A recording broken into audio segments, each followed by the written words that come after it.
Hello, everyone.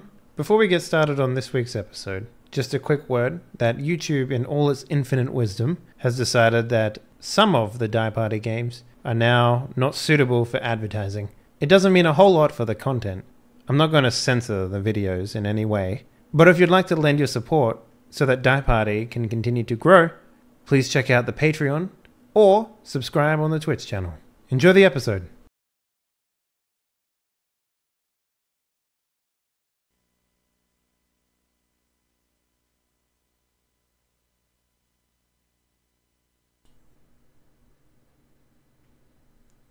Oh shit. Is that a bunch of cowpokes I spy over in the horizon? Why, it is. It's my 3 favorite cowpokes. And you, chat. And you YouTube watchers in the past. Oh my god, I can see all of you. That is so weird.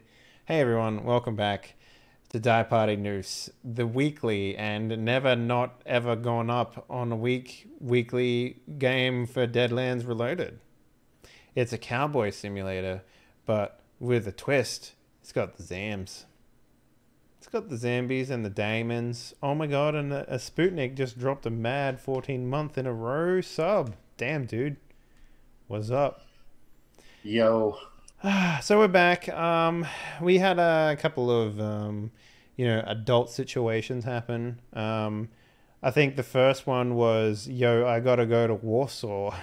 Then the next one was, yo, we get half a game because Booty had the internet drop out. And then last week we couldn't do any because family emergencies.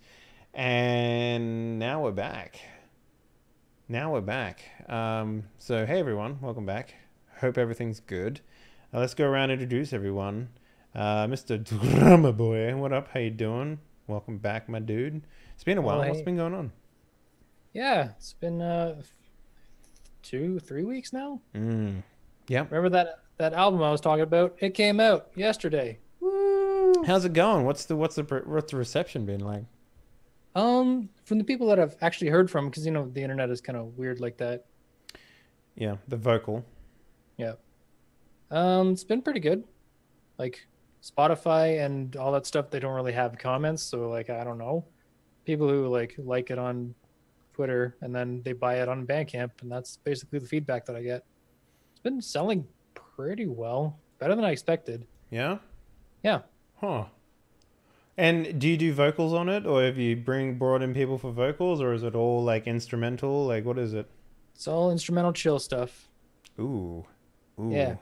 So jazzy chill, a little bit bring in the electronics and then clarinets and pianos and brass. Do you have a sweet saxophone solo in there somewhere? I don't. I have a cool clarinet solo in there though. You know what they say about girls with clarinets? They play them with their mouth. Come on, man. They American Pie. Come on, guys. Come on. Anyway, That was a flute. look, all wind instruments are the same as far as I'm concerned. But yeah, what else have you been up to, man? Did you start any new games on your weekend streams and stuff, or what? No, I was waiting for the album to be done because I just wanted to get it completely done. Now that it is, probably not next weekend, but the weekend after that, I'm going to go through the first System Shock. Oh, nice. You're not gonna wait for the remake? No, the remake is on hold for a hard minute. That's right. Yeah, they did put a hold on that. They did release a demo of it, which I could spawn a 6 billion arms in. Aside from that, yeah. Yeah, it was on hold for a while. Now they're saying they're back on it, but it's going to take a while because their vision got really big for it and it got away from the original. How the fuck do you get a vision for a remake? Funny things happen when you get a lot of money and support. They're like, we could make these things work better. What if we gave everything a voice? Yeah, I'll drop the Spotify link in chat. If Yeah, people no, wanna please, yeah, go for it. check it out. Absolutely. Yeah, System but, Shock 1 is that's old enough to have problems, right? Yeah. So are you using DOSBox? It's on Steam. Oh, is it? The second one's on Steam. I might have to look at GOG for the first one. Let me take a look, because I know that the first one is fucking like not even mouse controls. Because I think they have the first one. It's like a HD, like a little bit of a remake on the first one. System Shock Enhanced Edition, and then they've got Yeah. System Yeah, yeah. Shock, the normal edition. So It's Enhanced Edition, the one that I have. It's the same deal with the first Deus Ex when I was playing that. There's a Deus Ex Enhanced Edition with like oh no, the System Shock, the normal one is the one that is the remake, right? So System Shock. Enhanced Edition is like the old school one. It's just made a little bit easier to control on PC, which is nice. Widescreen, nice. Yeah. Oh, it's made by the same dude that did the dudes that did what was that other game that Night Dive did? It's gonna know me. I'm gonna look it up real quick. Oh, they did all the Turok ones, yeah. So they know about doing remakes and shit. Okay, that's not so bad. Yeah, I So thought I just gotta them. make up graphics for. That's what I'm probably gonna spend this weekend doing, just like extra graphics. I might try to do some animated alerts because I've been looking into those, and maybe some System Shocky animated alerts for follows and subs and all that bullshit. Oh man, that game looks so fucking old. Oh dude, good luck to you, man. That's like older than fucking oh, what was that? The game with Kyle Katarn in it. Fuck. Oh, KOTOR Yeah, or no, not KOTOR. no, Old Republic. No, it wasn't Old Republic. Hang on. Was it? I remember playing that game when I was a kid. Yeah, there's one which is like hang on. Dark Forces. Oh, Dark yeah. Forces. Yeah. Yeah, that's what that looks like. It looks fucking super jank. Yeah, man. Oh, I made it that's through crazy. the first Witcher though, so I'm no stranger I mean, to the like. first Witch is actually really good though. It doesn't. I don't know. You don't. I mean, maybe I just have too high memories for it. Like, here's the thing: I have super good memories of the original Deus Ex, but I haven't touched it in almost a decade.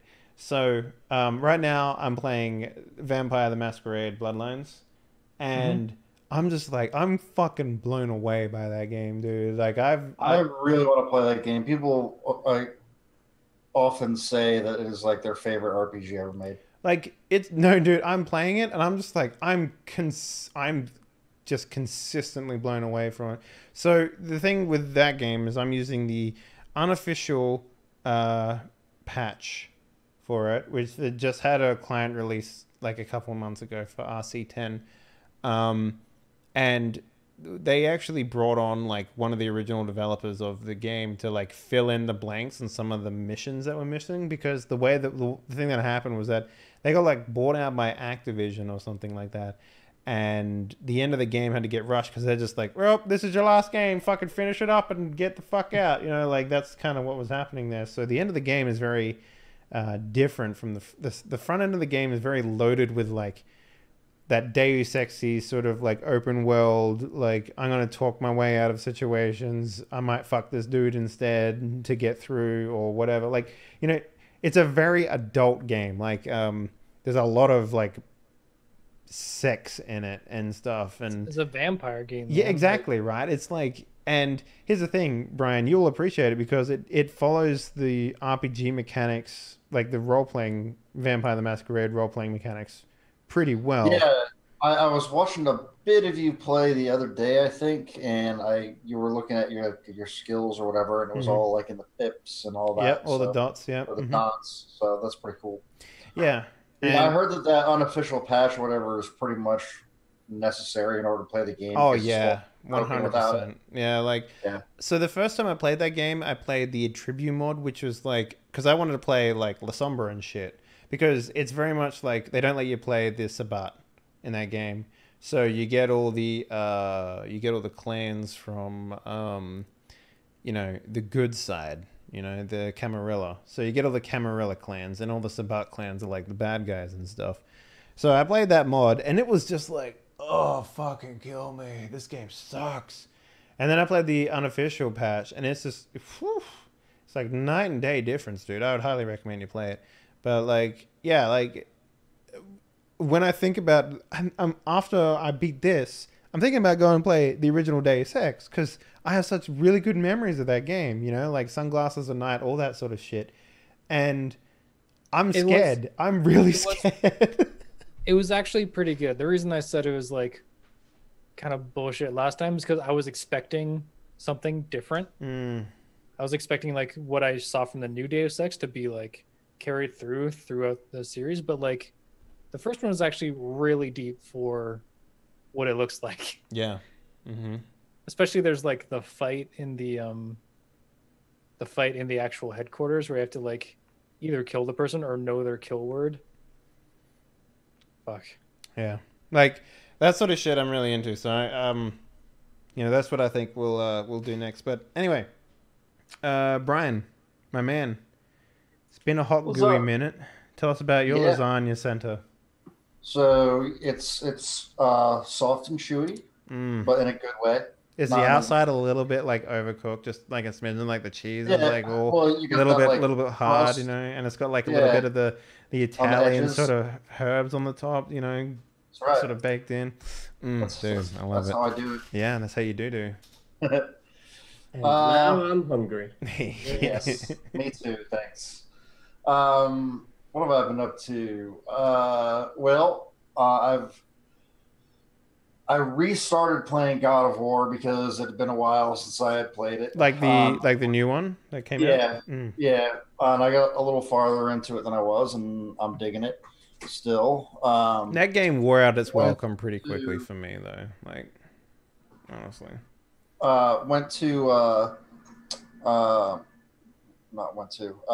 Downloaded Far Cry 5, played a little bit of that. Yep, that game also wore out its welcome pretty quickly for me.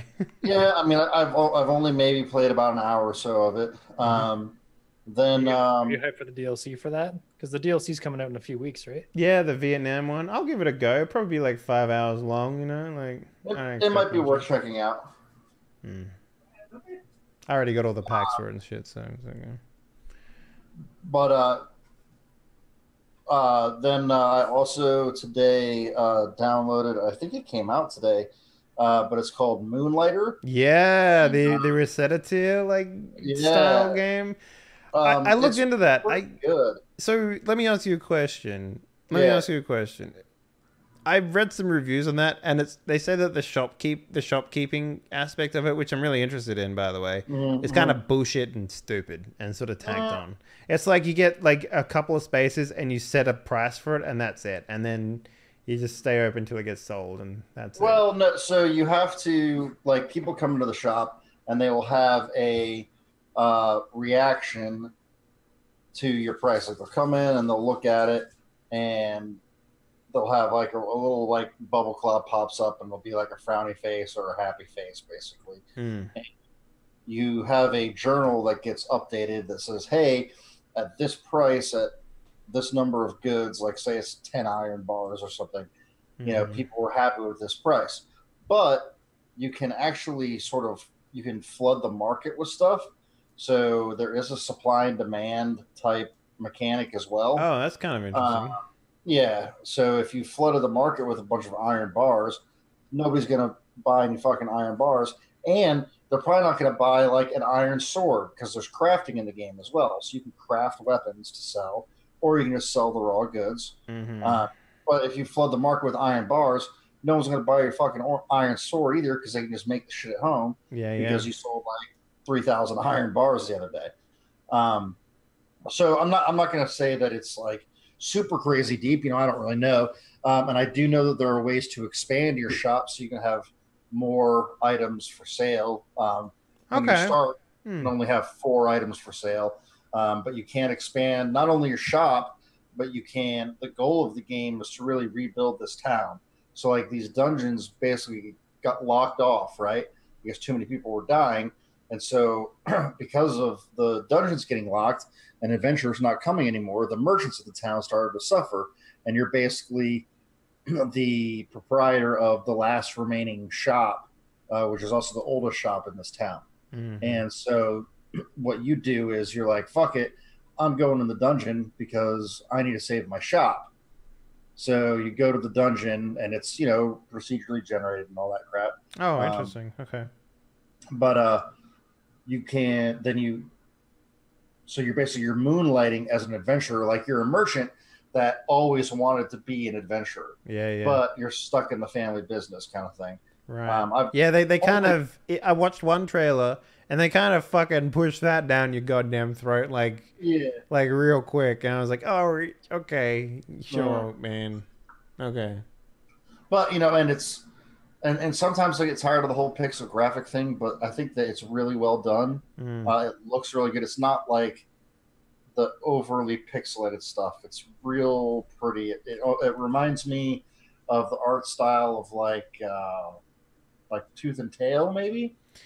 How that was kind of pixelated, but like there was more movement to the sprites. If that makes any sense. Sure. Yeah. Okay. So the art style is real well done. Of what I've played of the combat can be difficult. I mean, the recommended setting is hard. You can go easy or you can go like brutal or whatever it is above hard, but it's not easy combat. And the combat is in the style of like Zelda or Binding of Isaac type thing. The top down. Okay. I heard it's pretty short too. It's like 5 hours long or something like that. Yeah, that I don't know about. I know that there are 4 dungeons that you have to defeat the bosses to in order to unlock the 5th door of the dungeon, and I don't know how long the 5th dungeon is. Yeah. But due to the difficulty of the combat, and the leveling up of the town and your own personal shop, it seems to me like I would be surprised if it's only 5 hours long. I'm sure if you mainlined it and just like only did combat, you could probably beat it in 5 hours. Sure. Like, yeah. Okay. That kind of defeats the purpose, though. Yeah. So I got a quick question for everyone here while we're doing these introductions. What did all of you see fucking Battlefield 5's trailer reveal? No. Well, I saw a different version. I follow a guy that does like composition. He like rescored the entire trailer with the Battlefield theme. Oh, can you send that to me? That sounds great. Actually. Yeah, I'll send it to you. So here's the thing, right?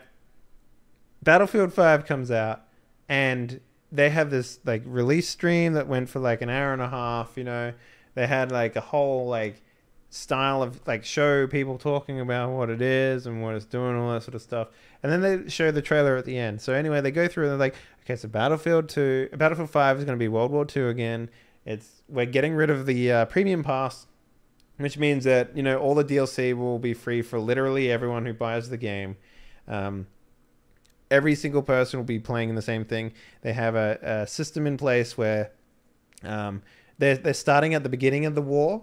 So it's going to be a European front, and then it goes through all the war scenarios up until like the very end, which is the fall of Berlin and that sort of stuff, right? So they do all of that stuff step by step, and they release new content and they bring it out as the game progresses, sort of thing. And they have like weekly events, timed events, all that sort of stuff. And the big focus is that it's going to be the Battlefield that allows you to customize literally everything about your character and all that sort of stuff. So anyway, they go through all that stuff and everyone's like, fuck yeah, this game's going to be fucking awesome, all that shit. Even I was excited watching it. And then they dropped this fucking trailer. And I shit you not, the trailer took all the wind out of all of the fucking excitement that they did. Like literally all the wind. And then, so what happened a day before was that they got a bunch of YouTubers to come in and sort of see a behind the scenes thing. They weren't allowed to record anything, but they were allowed to take notes, right? So everyone is just like, so basically the big problem was that they wanted to go for an authentic World War II feel, but then in the trailer they featured a paraplegic woman fighting for the British forces in a trench coat with blue face paint on. And everyone was just like, you what, mate? What? That's like 2 steps forward, 2 steps backwards, 1 step forward sort of thing, right? So literally everyone's having a shit fest over this. I couldn't care less, honestly, because like clearly what's happening here is, the developers are like, well, we don't have our pay pass anymore. So how are we going to make money? Well, we could go down the Fortnite route, which is, sell cosmetics and shit like that, right? Which is fine. I don't give a shit about that. But I'm just sitting here and just drinking in like, cover me with it. Just the salt, just the unearthly salt that's coming out of this. Like, you know, people are upset that the fucking swastika is removed from the game. Like, all this shit. It is the dumbest fucking thing I've ever heard. And I'm actually replace swastikas with women's. Yeah, exactly, right? Like, I just can't Christ. believe how fucking baby people can be. It's crazy. Yeah. Like sure, women didn't fight on the front lines in World War II, and you sure as fuck can bet your bottom dollar that no soldier was put on the front line missing an arm.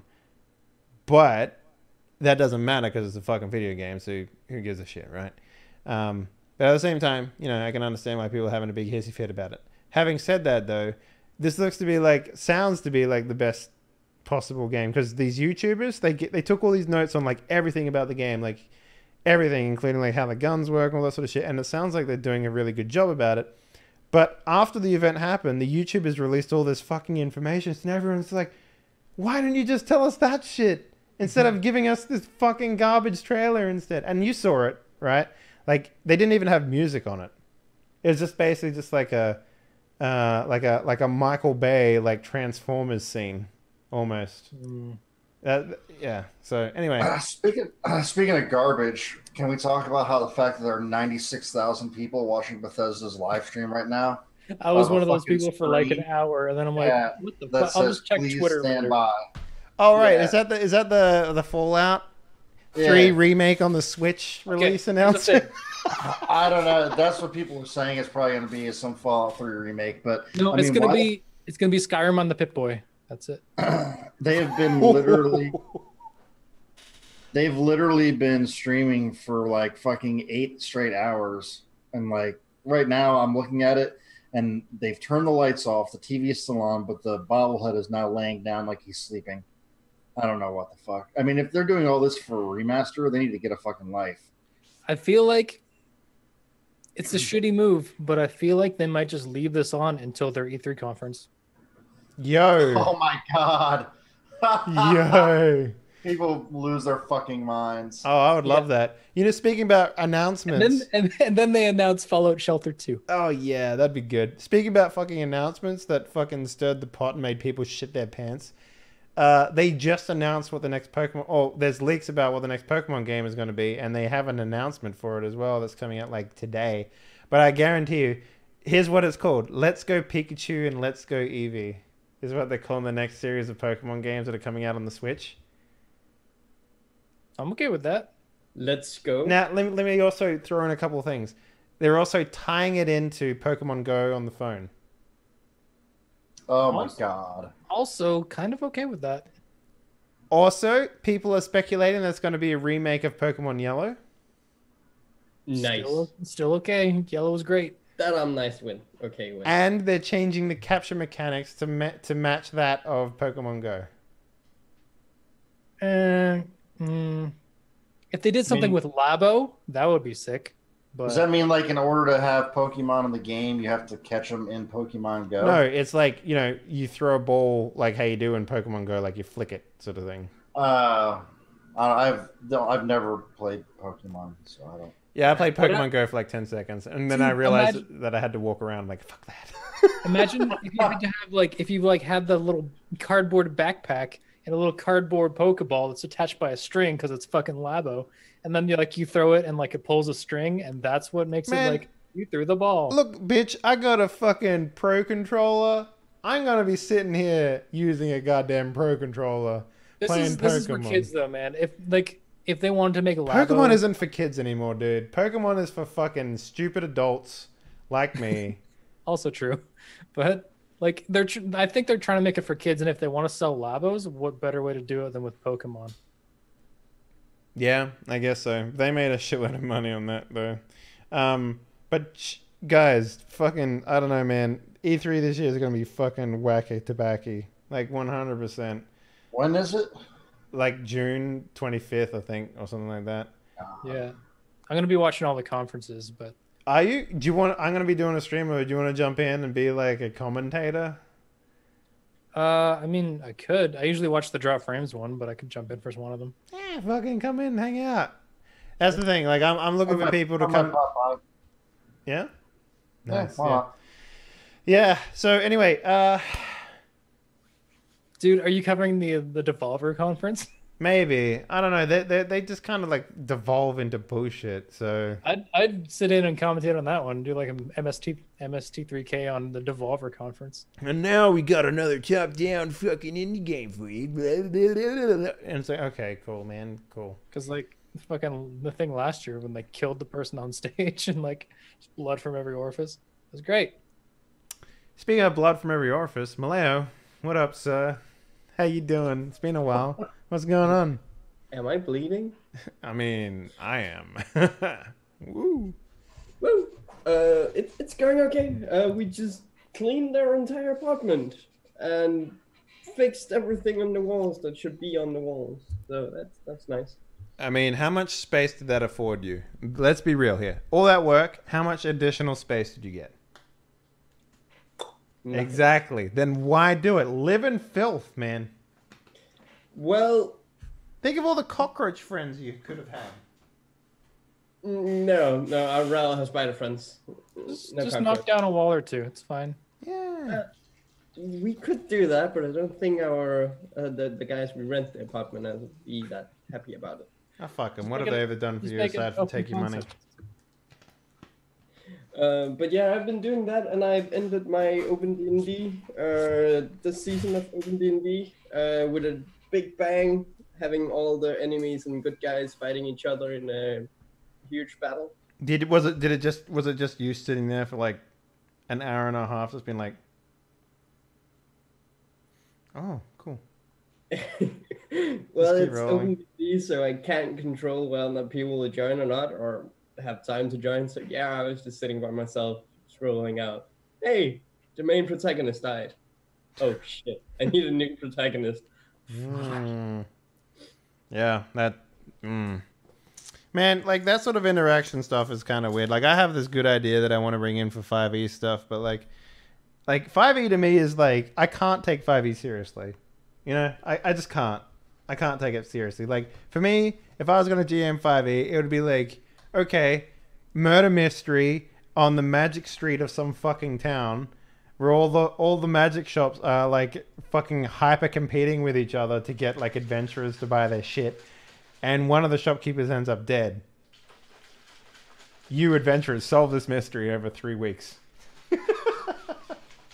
That's what it would be, and the shop, every shopkeeper would be, you know, convinced that another. It'd be like Clue. Like that's how I would run that fucking game. It'd just be stupid shit. Like my favorite story that I've always wanted to tell in 5e is like, okay, we're a band of adventurers. We're like, you know, fucking amazing high-powered adventurers.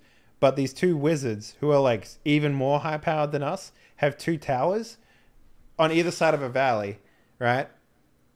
Either side of a valley, and it's your job as adventurers to go back and forth between these 2 wizard towers, playing pranks on that the other wizard sets up on the wizard on the other side. But they're like magical pranks. They're like, oh, filled your basement with fucking skeletons, like, you know, shit like that. Like, I would love if that was the whole game, right? And it's just like, you know, like, I need you to take my pen of minotaurs over to his base and ruin his turnips. Like, that's how I would run that game. It'd be fucking stupid. No one would like it. So, just a prank, bro. Exactly. Yeah. Are you playing any games though, Maleo? Anything at all? I just received Slay the Spire, and I've been playing the crap ton of that. Have they added the 3rd character yet? No. Yes. Only Yes. for some. You have to play it in beta mode though. Oh, what is it? What's the 3rd character? It's like a broken robot, but Does You it have have- magic at least? yeah. Kinder. You have 3 balls above your head, which you can fill up with different kind of energies, magic, and they do something for each kind of magic there is. They do something. For example, there's lightning that deals 3 damage every turn. There's frost that gives you 2 armor, Mm-hmm. and there is energy that gives you extra energy. Right. Okay. I really like that game, but it's boring to look at. Yeah. It's boring to look at. They like What game is that? Slay the Spire. Oh yeah. Yeah. Anywho, our 30-minute allotment time has just ticked over. Anything else you want to say, Maleo? You got 1 minute. Let's hope we all survive. Yay! Cool. So, guys, we're playing Deadlands Reloaded today. It is a cowboy western, Weird West, zombies coming out of the ground. Gotta shoot them because I'm a cowboy simulator. Last time we played this game, Faithless Heroes went into the town of Wild Creek, which was almost a ghost town, formerly a gold panning town. And they were sent there under the impression they were hunting the Cloaked Wanderer, who is supposedly sowing the seeds of evil all across of Texas. And this is the last known location for him. During their adventures into finding the Cloaked Wanderer, they managed to come across a town that was selling sins of the flesh and of the vine, I guess. Basically, visitors would come to the town of Wild Creek, looking for a sinless refuge from the world, where they could fuck, drink, and do whatever debaucherous things that they could set their mind to. The town organized an orgy in which the visitors participated in, only to be found out that they were in fact participating in a banquet for flesh-eating monsters instead. And our crew managed to sneak into the ranch, Sal's ranch, who is now currently owned by Lincoln Mavis. Only to find in the basement they have a birthing pool of some sort for monstrosities, I guess. These monstrosities found them sneaking around the house and assaulted them. They fended off wave after wave, only to come across Lincoln himself, as well as one other nameless individual thus far. And after a simple discourse, managed to intimidate Lincoln into having a conversation with them. And that's where we pick up right now with Billy Hawkins, pistol to the head of Lincoln Mavis. But before we do that, we've actually got some stuff that we need to do, some pulling of cards and such not. So before we get started, let's pull out your tokens for the game. Now, I believe everyone. What's the rule here? I think Maleo, you get 2, Drummer Boy, you get 4, and Spoodnicky, you get 3, right? I get 4. You get 4. I think I only get 2. Oh, okay. Sorry, I had that wrong. So Maleo, you get 4, Drummer Boy, you get 3, and Spoody gets 2. Yeah. Okay, cool. So right. We'll start with Sputnik. So Spoody, draw your 2 chips for me, please. These are all being randomized and reshuffled and all that stuff. So. Yay. Yay. Nice. Okay. God damn it. Drummer, let's draw yours. You get 3. Now, these chips are used for helping them in the game and making sure they can reroll stuff. Oh, and shit. Oh, come on. Oh! Nice. All right, Maleo, you draw your 4. I just need 4 red. 4 red. Here we go. No, don't do that. Just, okay. Whatever. Drag them out from your little thing there. Nice. All right, so 4 chips. Cool. Nice. Wait, aren't there only 3 blue? Or there's 4 blue? No, there's 5 blue, 5 red, and 10 white. Okay. Now I get to draw 3.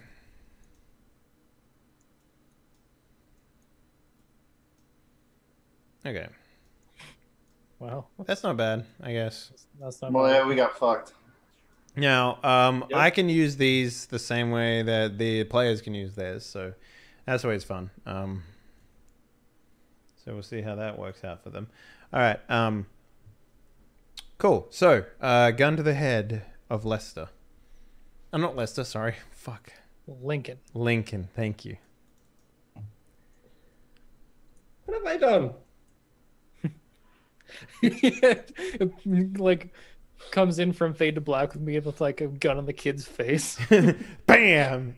All right, new character. Wrong Let's element. go. All right, so What a talk. Lincoln looks over you and he says, I don't know if I can remember his voice. I'm just going to do a Western accent, so you're going to have to say if it's wrong or not. It's like, well, now, boys, seems like you've got my attention. What is it that you wanted? Leonardo DiCaprio, is that you? Listen, motherfucker, I will slap you with my bloody hand. No. Yeah, I think I just keep putting the gun at him, like motion to Father O'Malley. He wanted the. We want to know. Let me get my accent going here. Jesus. Yeah, it's been a while. We'd like to know, how do you do a fucking Irish accent? Your basement. There it is. Firebomb your house. Just say that. Like, Firebombed your house. there you go. And then you get it. Under your house, there was quite a display of evil. Why are you unleashing this evil upon this city? He like looks around. It's like, sweet father, what you are seeing here is this city was dead before I came along. It's dead now. Look around. No, my family has brought it back to life, given it a reason to breathe once more. And what you saw, well, I think the way that you humans repopulate is also quite disgusting. Are you saying you're not human? He just sort of smiles wide at you, and he just chuckles like, Father, I'm the most human thing you've ever seen. So that's a no then. Father, I like to point out he does not feel pain. What human doesn't feel pain? Oh, I forgot that. Why didn't I write that down? So Does let not me feel ask pain. you this then, fellas. Since you come to my establishment and you drink of my wine and you take in on my festivities, yet you cause a ruckus. Oh, you mean the house? It's That like was already ablaze. like- Yeah, it's like... that was already like that when we found it. First of all, we drank no wine, and we partook in no party. Semantics. What did You're happen- here, you're What causing did a happen ruckus. was we were You're... attacked by your children. Whatever, stealing the skin of the humans that come here just looking for a good time.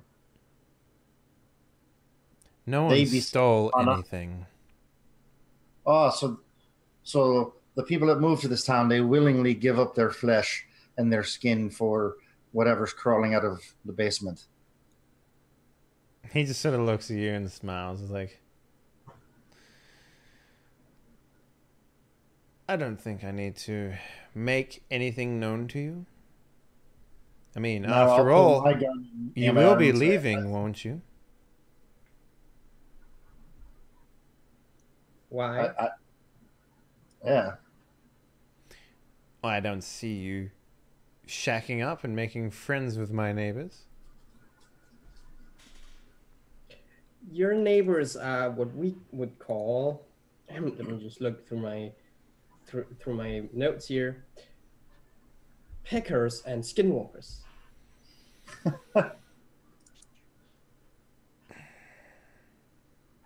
Which both are aberrations, which we are looking to research with a knife.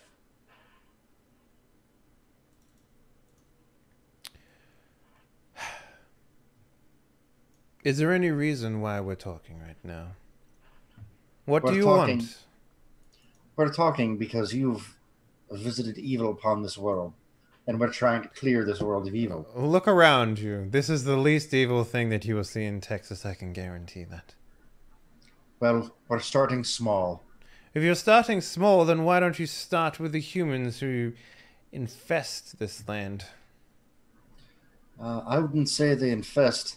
I would say that we were born here and this is our home. And the three of us. I was or born here. actually- This is my home, which you've lit on fire. So thanks for that. So you're saying you're a non-human that was born on Earth. I think he's saying he's wearing some skin of someone that was born here. I ain't saying nothing of the sort. And what are you saying? Where are you from? Lincoln. Let's stop playing games and dancing around it. Who are you? Where are you from? And what exactly are your plans? My plan is to run this town and to make everyone feel welcome as a part of my family. Whether they have a choice in the matter or not? They have a choice. Everyone always has a choice, Father. You should know that as a man of the cloth. It didn't seem like we were going to have much choice when we were trapped inside that house. You were, and if I recall correctly, burning my children. That's a minor detail. Minor detail. If I walked into any of your towns and put a gun to a child's head and blew his face off, would any of you have any problem with that? What if it was your child, Father? Or yours, dusty gunslinger? What then? Would you take problem with that? I think you would. And if you say otherwise, I'm going to call you a liar, because there is nothing further from the truth than what would just come out of your mouth. I am not old enough to have kids, so I actually don't care. A different topic. How old are you? Father, your argument has no grounds. Why are you ignoring me? Answer the child. How old are you? I'm not going to answer anything of the sort. So let me guess, a week, 2? I am 32 years old, if you must know. Does he look 32? Yeah, he looks 32 years old. Mid-30s, yeah. What about all the people around here that didn't have any memory? You call that free will? Do you believe in free will? They have memories. Of course everyone has memories. You have memories, don't you? Most people can't even remember their names. They don't. How is that having memory? You're asking someone who... Would you ask a monk who never talks his name? These aren't monks, my friend. What difference They're normal does it people. make? You're saying that one is free of being asked simple, stupid questions, but the other is not? No, but a monk chooses to be silent. Yes, and These people my choose children choose to not have names. What of it? and have their memories erased. They have memories. They just choose not to use them. That doesn't make any sense. I don't expect you to understand. Help me understand then. There is no need. You've already killed most of my children. I assure you that you intend to kill others. That is what the humans do. It is what you do. It is what you've done without asking any questions beforehand. We tried to ask questions. Really, because as far as I can tell, your questions resulted in you burning my house down and killing my children. Maybe if you had About talked to that, us yeah. before. You expect me to single out you because you, what, have a gun and you have questions? That's such a No. human way of thinking. But we were requested to talk to you, and I'm a busy All we got man. was What do you expect every mayor to in every town to answer the request of every single Tom, Dick, and Harry that comes begging at his door? We were told Well- this town didn't have a mayor. yeah, It was Figure of speech. yes. Thank Are you stuck in a bush? Are you running around in circles? Are you coming out of the closet? No, I'm sitting here answering the insane questions of entitled human beings.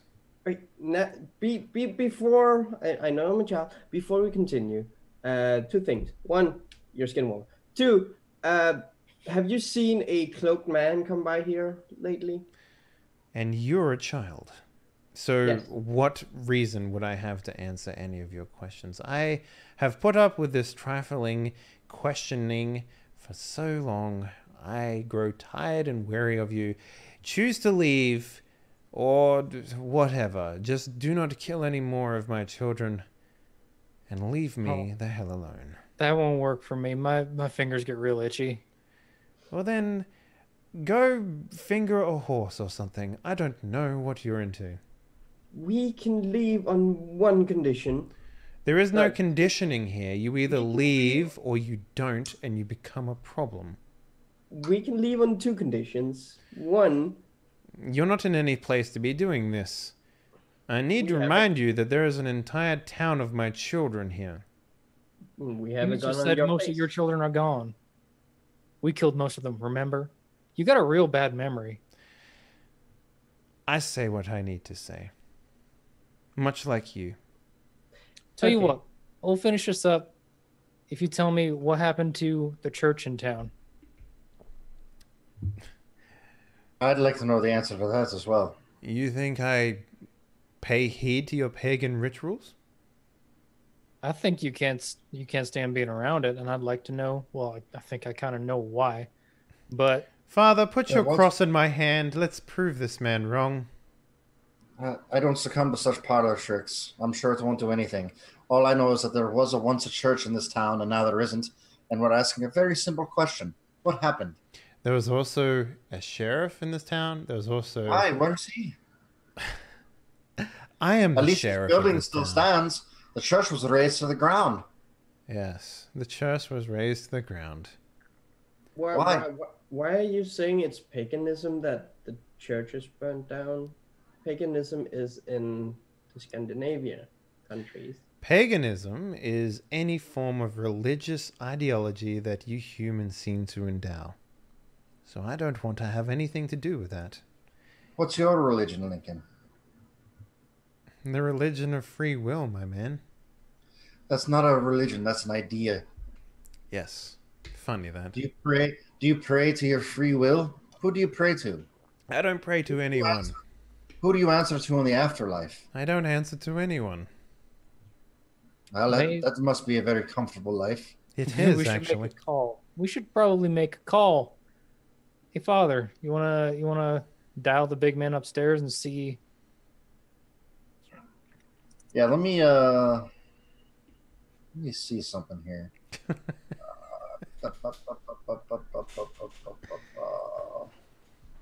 So I don't know, like, You know, he takes off his hat and he dusts his, his breeches off and puts it back on his head. is there? So, like, you know how, like, in D&D and stuff like that, there are certain spells where you're like, ask the GM 3 yes or no questions kind of thing. Well, if you find something like that in there, absolutely. There's probably some foresight thing. Now Yeah, you, because we just don't have any information on this guy.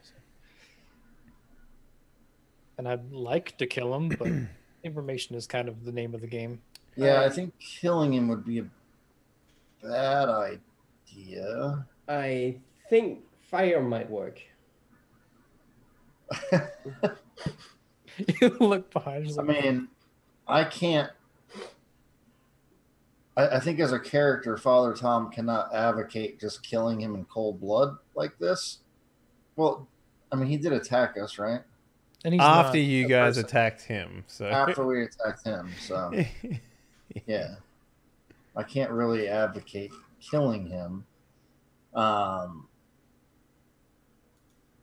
I also feel like we can't just walk away because I feel that there are people in danger still. But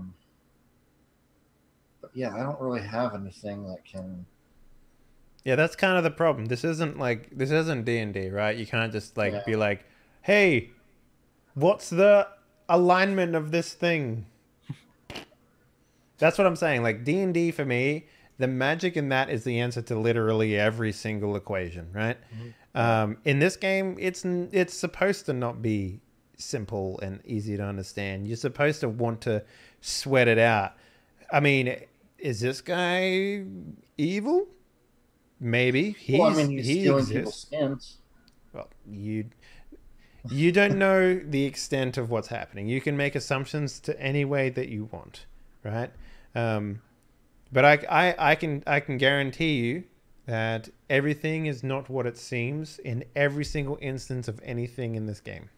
That is the only thing that I can give you with such certainty. Can I do like a...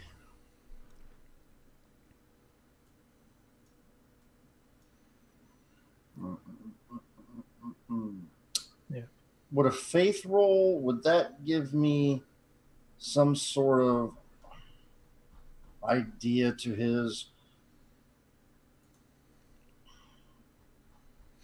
like, what he is?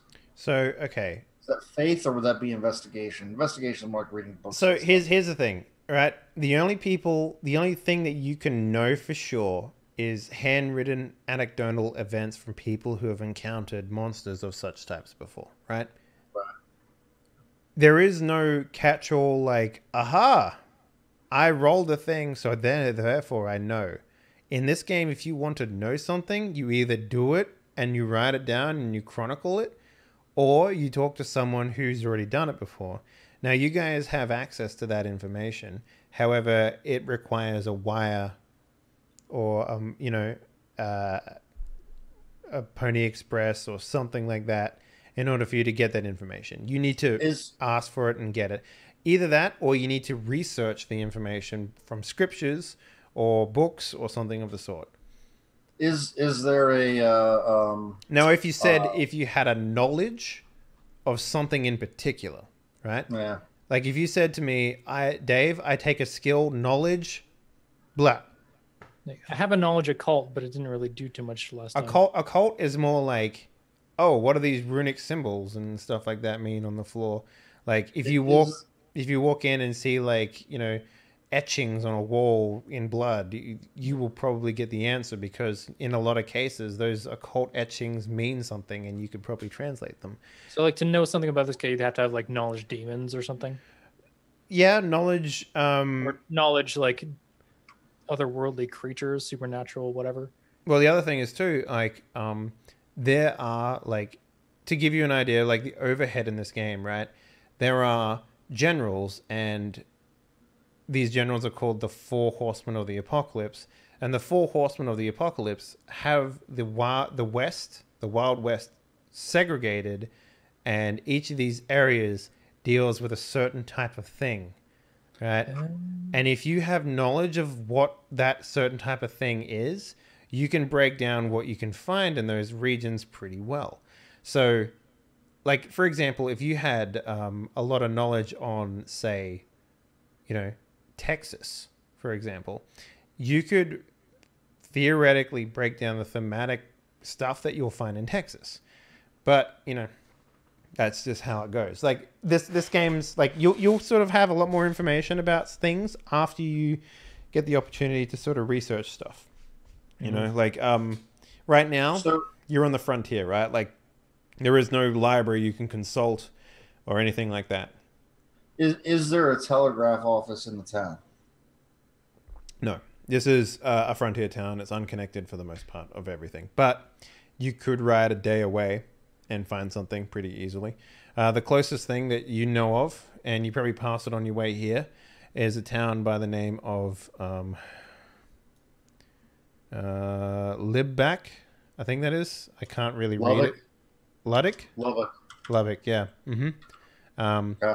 That's a pretty big town. Yeah. Well, it's not as big as, like, say, Dallas or something like that, but it's a pretty reasonably large town, yes. And that's about a day's away, right? So you would have no problem contacting the higher authorities. If you want to take a look here as to where that is, it's like basically right here on the map. So, yeah. I mean, does that sound like something we should do, fellas? I mean, it's because I don't know that we're gonna get anywhere without. I mean, so let me put it in perspective, right? You're conversing with whatever this entity is, right? Right. Entities for the most part, I will give you something, right, Andrew? As someone who's, a veteran of the West, right, I will say that there is no sort of like supernatural reinforcements. There is no like, I'm just going to call my brethren up from the ground and they're just going to rise up and help me in this fight. There's nothing like that. From what you can understand, the global consensus of this game is that once something exists, it exists like how it exists. It's not like it dies and then respawns somewhere else or anything like that. If you come into a gang of werewolves, right? If you kill all those werewolves, there is no more gang of werewolves there, So intelligent creatures that are willing to converse with you can be swayed with whatever means you have, be it bartering, be it money, be it offerings, be it like deals. All that sort of stuff will work on literally anything that has the intelligence to converse or haggle or concoct any sort of deals whatsoever. The trick is, and then this is where it comes down, working out what the town is in much need of and then potentially offering that in exchange for information. Because information has a cost, right? And much like most games. So what you're after is this Cloaked Wanderer. And you need information about him. Now, there's a couple of ways of going about it. And I've written down what you would need to do in order to make that happen. But at the same time, you can go about it in other ways. Surprise me. The difference here is that this man is willing to converse. Or thing is willing to converse. Well, he's not really willing. I mean, you've only been confrontational thus far, so. All right, so Lincoln, what is it? There must be something that you want. There must be something that we can give you that you want or need for this town. Oh, and what is it that you want? Because I want you gone. That is what I want. And I want you to never come back, and I want you to leave Wild Creek and everyone here alone. But I know that's not going to happen because chances are you're going to come back with more people. Well, that doesn't have to be the case. All we need to know is, have you seen this man that we're looking for? Dressed in a cloak, spreading evil. He sort of like looks at you and raises an eyebrow and is like, you do realize what town you're in, right? Debauchery is our middle name. It's what we do here. Do you know what? Well, we know like Wild Creek used to be a sort of a ghost town. It was a gold panning town that never really panned out. You know what I'm saying? Nice. So yeah, I'll just tell him that I'll explain. I want to explain to him the person that we're looking for, and then ask him, one, if he has any information, and two, what he would want from us in order for us to get that information from him. If it doesn't ring a bell, never seen the man in my life.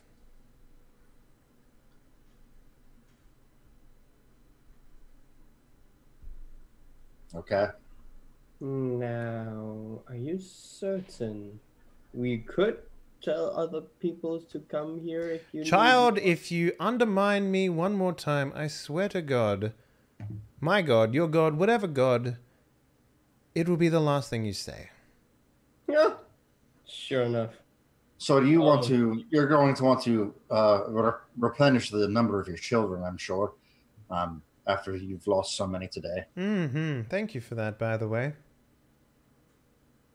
That was what I just said.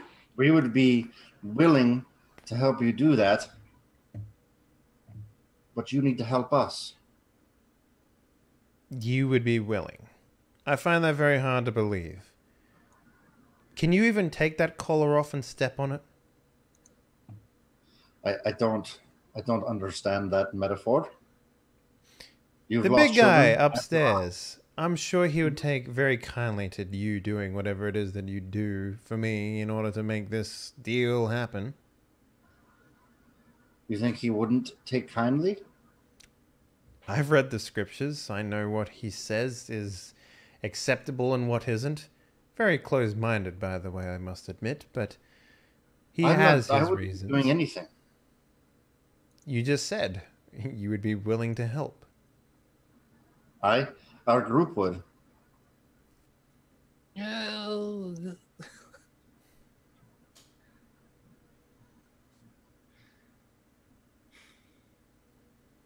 Or I could walk away and my friend Billy does whatever he does with his weapons and all of this ends now. You can see like Billy's finger, like he's got the bloodthirsty trait, so he's like, come on. I like when you say that, like the crowd of people behind him sort of stand up and like sort of, you know, do that thing where they're just like, yep, just reminding you that we're here. So Lincoln, we're leaving it on you. You can protect your children, watch them grow in numbers, or it can all end today. It's your choice. All of your children are here. They're listening. It's obvious. It's apparent. They're making themselves known. Are you going to lead your flock, or are you going to let them vanish? I don't think I can trust anything you men are saying. I'm not allowed to lie. You said it yourself. The big man upstairs, he's always watching. But you're willing to walk away and let your friends do whatever it is that they need to do. So I can't trust you to say anything other than that. They have to answer to God just like anyone else.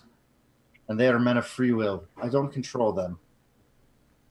But what I can do is prevent anything bad from happening to your children while I'm still standing here. But when I walk away, all bets are off. If you'd like to test that... How convenient. I'm just gonna shoot him if he's not gonna give answers. Is that what you do? Because he's being far less willing than you'd want. I'm stopping. I will stop any attempts that Billy makes to kill Lincoln while I am still present. But if I walk away, that's what I'm saying. That's what I'm saying to Lincoln. If I walk away, I can no longer control or help to control Billy in what he's obviously wanting to do. If this is something that your God Almighty is willing to overlook, then I don't have much faith in your God. I'm honest with my God. Are you honest with yours? I do believe a sin is to walk away and let something intentionally happen, actually. Let me just double check. Yeah, I think it is. I don't think so. Let's take a look. Just to make sure that you understand the blessed faith, playing a blessed. Okay. Let's see here. All right. Taking the Lord's name in vain as a minor, getting drunk, lying, refusing to aid those in need, envying another's possession, all minor. Major, theft, turning away from those in dire need, failing to take communion, and mortal. Adultery, killing other than in self-defense, and blasphemy, denial of faith. That's interesting. So yeah, nothing about me looking the other way and walking just away. be like, I'm just gonna go have a cigarette over here. And I'm not telling Billy to kill him. What I'm doing right now is stopping him from. The poop hole loophole. I like it. Yeah, I like it. that's right. Yeah. But I can't just stand there and be Billy's caretaker. So here's the thing. I'm going to tell you right now. This man isn't going to fold. He's not going to give you the information that you require. And you saying that you just will ignore him isn't going to be the answer that he wants. Let me just say that. Well, then Father Tom walks away, starts heading back towards the saloon where that woman Minerva was at. I gave you your choice, Lincoln. Now you must live with the consequences. And I'll walk off. Okay. So he turns back around and he faces you, Billy, your gun in hand. And he starts to walk backwards towards his flock. And he just sort of smiles at you and he's like, it looks like your preacher has abandoned you. Yeah, the leash is finally off my finger. You ready, kid? I'm gonna pick up my tomahawk. No, the other thing. Jesus Christ, kid. Oh. Pick up the apparatus. All right, so let's roll some initiatives, boys. So I have 4 cards that I need to pull out, which requires me to pull out 2 more poker chips as well. Because of the wild card guy. because of the 2 wild cards. Correct. But I'm not pulling initiative, right? I'm not a part of this fight. No, you have indeed walked away from this. So Unless you can like bless us from afar. no, I don't think so. All right, so let's go with Drummer Boy. Let's draw your initiative first. Okay. Yeah, because I have a feeling if I help you guys with this fight at this point, it would be a sin because we're not. Yeah. Doing it in You self-defense. just made a big lie, so yeah. All right, Maleo, let's pull one for you. Okay, pretty good, pretty high. I like it. All right, so I'm pulling 4. So the first one will be for the 2 packs. So this is pack 1, pack 2, and this one will be for Lincoln, and then the other skinless. The skinless skinwalker. All right, so the order is as follows: the pack will attack, followed by Drummer Boy Billy, followed by the skinless and my pack, and followed by Maleo. Now, these are like, what was that? And then followed by Lincoln at the end. Oh, by the way, who's in control of Garrett? Malau can be. Okay, Sure. because you got the more tokens. Sure. So he will go on your turn. By the way. So. Yeah. Okay, so let's rock. So the first Pack 1. group. Mm-hmm. What were you saying? Just pack 1. Pack 1. Pack 1. Yep. So this consists of 8 individuals, and they sprint towards you. Now, the thing is, these guys can move 5 paces, and you guys can move 6. And I'm gonna say that they are, a turn and a half away from you guys, basically. So it gives you a little bit of leeway here to do your thing. So they run towards you. Pack 1, is that behind those guys behind Yes, Lincoln? they're Or- both. All the groups are behind Lincoln, basically. Okay. So there's like 16 of them about. Yeah, roughly. Okay. Drummer Boy, you're up. I mean, we have the rules for Fan the Hammer now, so I may as well Yes. fucking do it. So what is the distance on your gun? Is it meters? Let me scroll down. Thought everything was in foot. 12, 24, 48. So, okay. Yeah, these are definitely outside of... Well, hang on. So 5... yes, they are just outside because they are... It's going to take 2 turns to get to them. So they're still within the 12-meter thing. Yeah. Okay, that's fine. So you can go ahead. Now, are you fanning the hammer? What's going on here? Yep. So the way that... So we had this big discussion for everyone playing at home, because if anyone is watching this and watched the previous ones, and we had some stipulations about fan the hammer happening and all that sort of shit.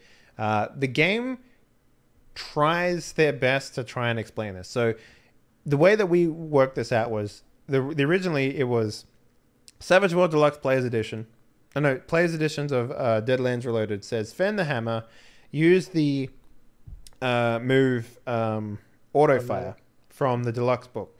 Reading the auto fire deluxe books does indeed give you a stipulation for that. However, if you read further in the Savage World Deluxe books to rapid fire, it actually mentions in there fan the hammer and gives you very simplified, much more simplified rules for dealing with groups of people and using fan the hammer. So going forward, the rule is you get 6 shots. If you roll a 1 on those 6, you are hurting. You have a possibility to hurt a team member. And the way that is rolled is by taking the number of people, put the team members on the lowest possible outcome of the die, and then you roll to see which ones they hit, right? And if they hit a lowest possible one, then they hit the team member instead. Regardless whether they're behind you or in front of you, it's people in the scene, basically, is how that works. Yep. Like a ricochet, basically. Think of it like that. And before you roll, you assign each of your 6 bullets to anyone in the scene. Could be anyone. Could be someone further away, someone close by, what have you. And each of those ones, they have, by default, -4 on the roll to hit because you're using 6 bullets.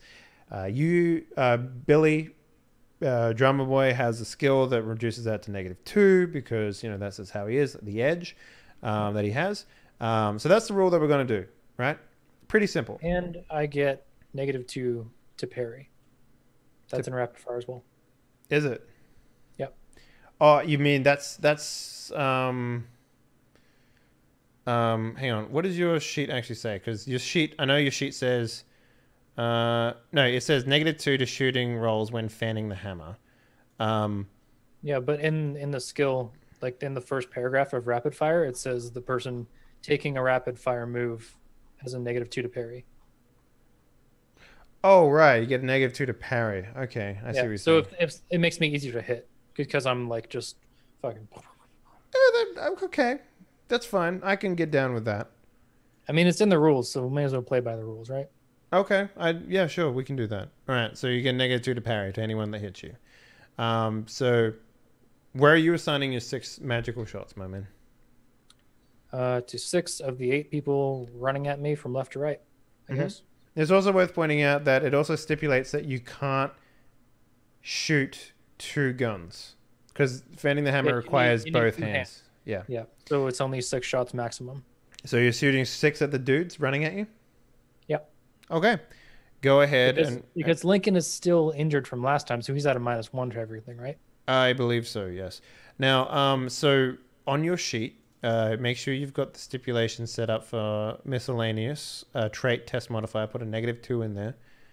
Yep.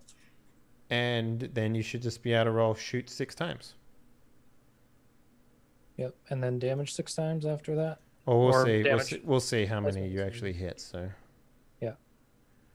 Go ahead and do that for me, please. It's not super important right now, so I'm not going to use any bennies.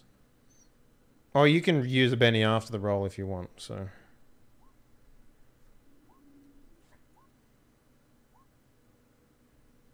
Okay, so it looks like one of them, because you need to beat. What is it for? 2 of them hit. So okay, so 2 of them hit, and one of them beats a 5, right? Beats a 4 by 5. Wait, is that right? Let me read the rapid fire rules again, because it might be against their parry skill. I don't think so. I think parry is when you're doing melee. I think for range it's just because basically here's the thing, range, you get negative modifiers for the distance that how far away you are, right? So right. I just remember reading something that it was like against a different stat at a certain point, but I just don't remember where. Yeah.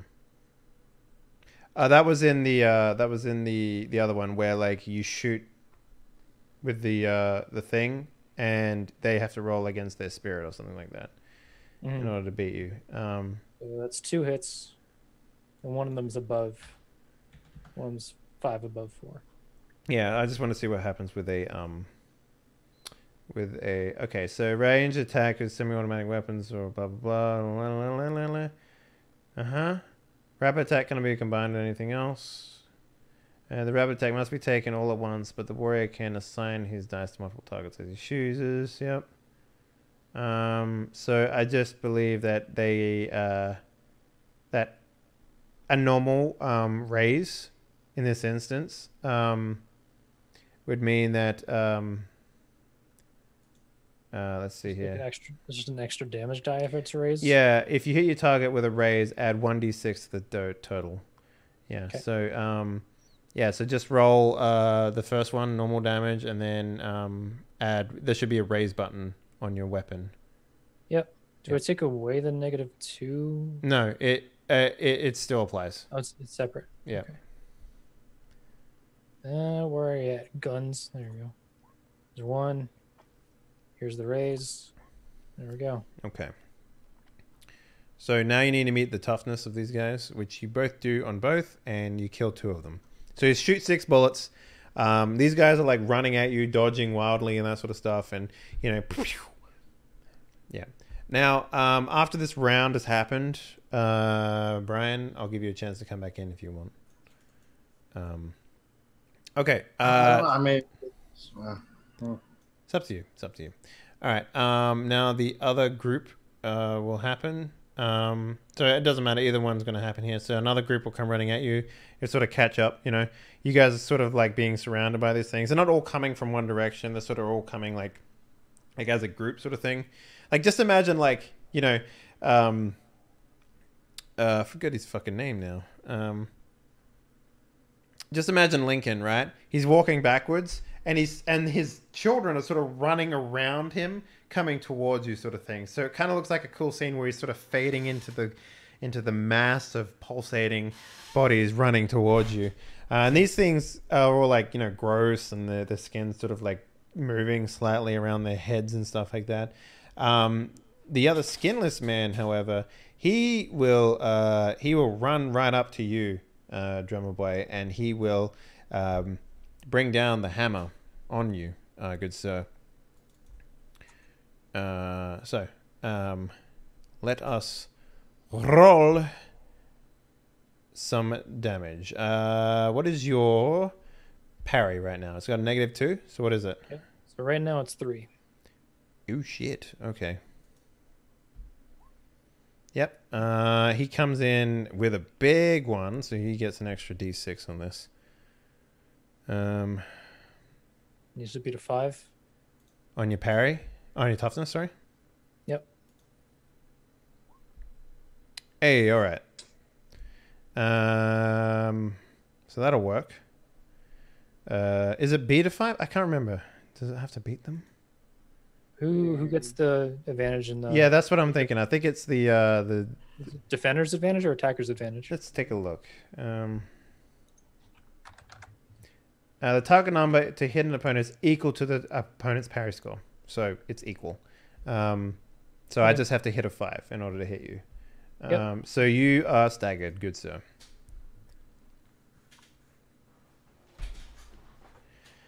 You are staggered. That didn't roll the extra D6, did it? Oh, no, it did. 1D8 plus D6. Yes. Yep, so I'm staggered. Yeah, you're staggered. Cool. Cool. Cool. Yeah, so basically, like, out of the swarm, the skinless man just fucking jumps at you, and a big claw rakes down the front of your chest, sort of thing. And, you know? So I'm still firing off, and then all of a sudden this fucking... Yep. Maleo, you got Garrett and yourself to go. Start yelling, kid, shoot, kid. You're not quite surrounded yet, but you're fucking about to be, son. Can Garrett fan the hammer as well? He can, but he gets a -4 on his attacks. Then I'd like to just have Garrett just shoot the... now remember, you got 6 bullets that you need to assign, right? No, I'm not gonna offend hammer. Okay. I don't want to take the negative, so I'm just gonna have him shoot the skinwalker. Just which one? The skinless guy that hit? Yeah. Okay. Guy that hit Drummer. Sure. Let me take a look here. Okay. Oh, cool. All right then. So if you guys were shaken beforehand, you're not shaken now. Just so you know. Just make sure you write that down. Okay. Do we find out if there's a place to mark shaken? I believe there is on your sheet. There's wounds and fatigue, but I guess fatigue is just like 1 of 2. So yeah, fatigue is different. Yeah, fatigue is definitely different. So looking at it, there's no shaking. I think you just keep track of it, right? All right. What is fatigue, just for? You know, if you go without sleep, sort of thing. Okay. Because there will be like, you guys haven't gotten to the travel mechanics yet, but there is travel mechanics and random encounter tables and all that sort of shit. So plenty to go on here. Okay, so yeah, you're just shooting the skinless dude. All right, go ahead for me, please. Roll a. Oh wait, no, I got to do this. Sorry. I don't have a sheet. Okay, so he's going to roll shoot. That will do it, and he is going to roll.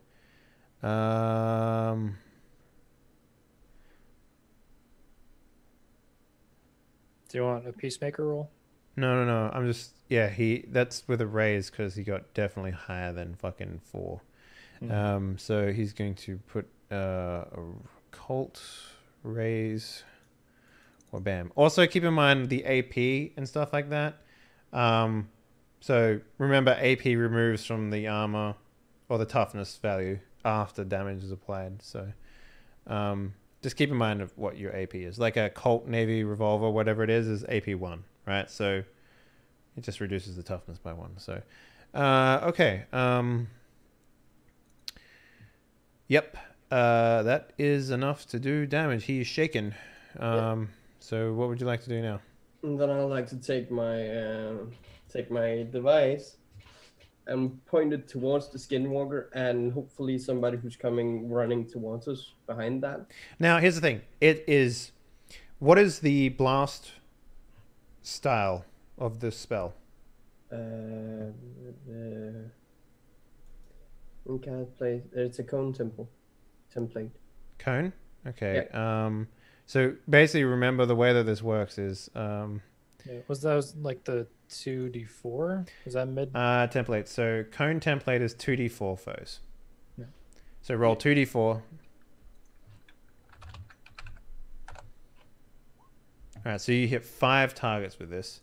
So the way that this would be counted is you wouldn't be able to include the skinless dude because he's in melee combat right now.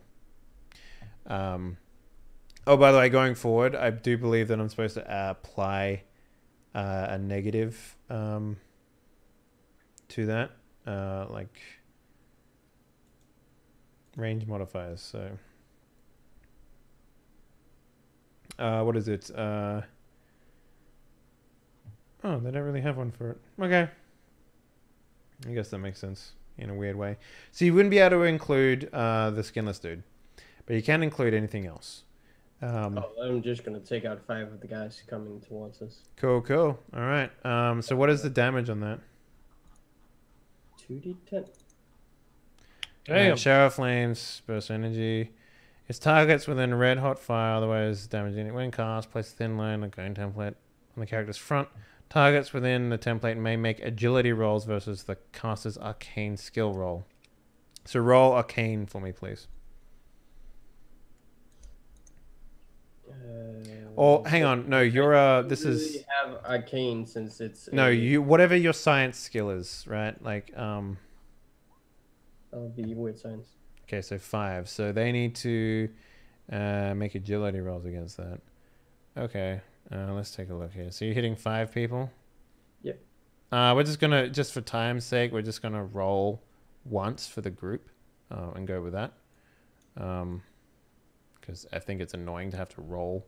They're just mook. I mean, if this comes down to them all dying or them not dying, Yeah, just what dies and then roll 5d then. Okay, if that's what you want to do.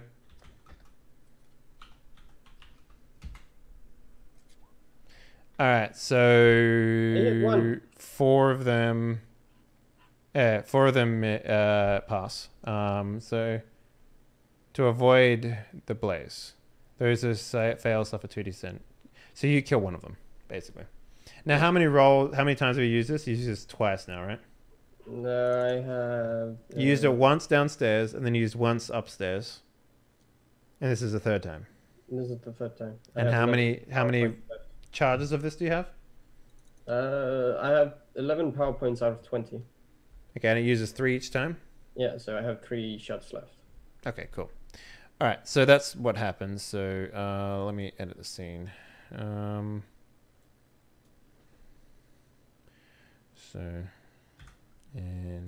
Okay, cool.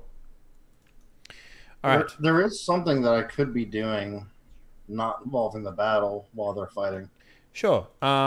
We'll throw you into initiative next turn if you want. And then we see where you go. Well, it wouldn't be an initiative thing, I don't think. Well, I mean, we would still have to. Okay, what would you be doing? Well, so I know that this takes a week to do, but I want to start sanctifying the property of the ranch. Is that a spell? Mm-hmm. Let's take a look here. Sanctify. So it allows a blessed shaman to consecrate areas of earth, causing great pain to supernaturally evil creatures that attempt to tread upon it. Sanctification takes an entire week of prayer.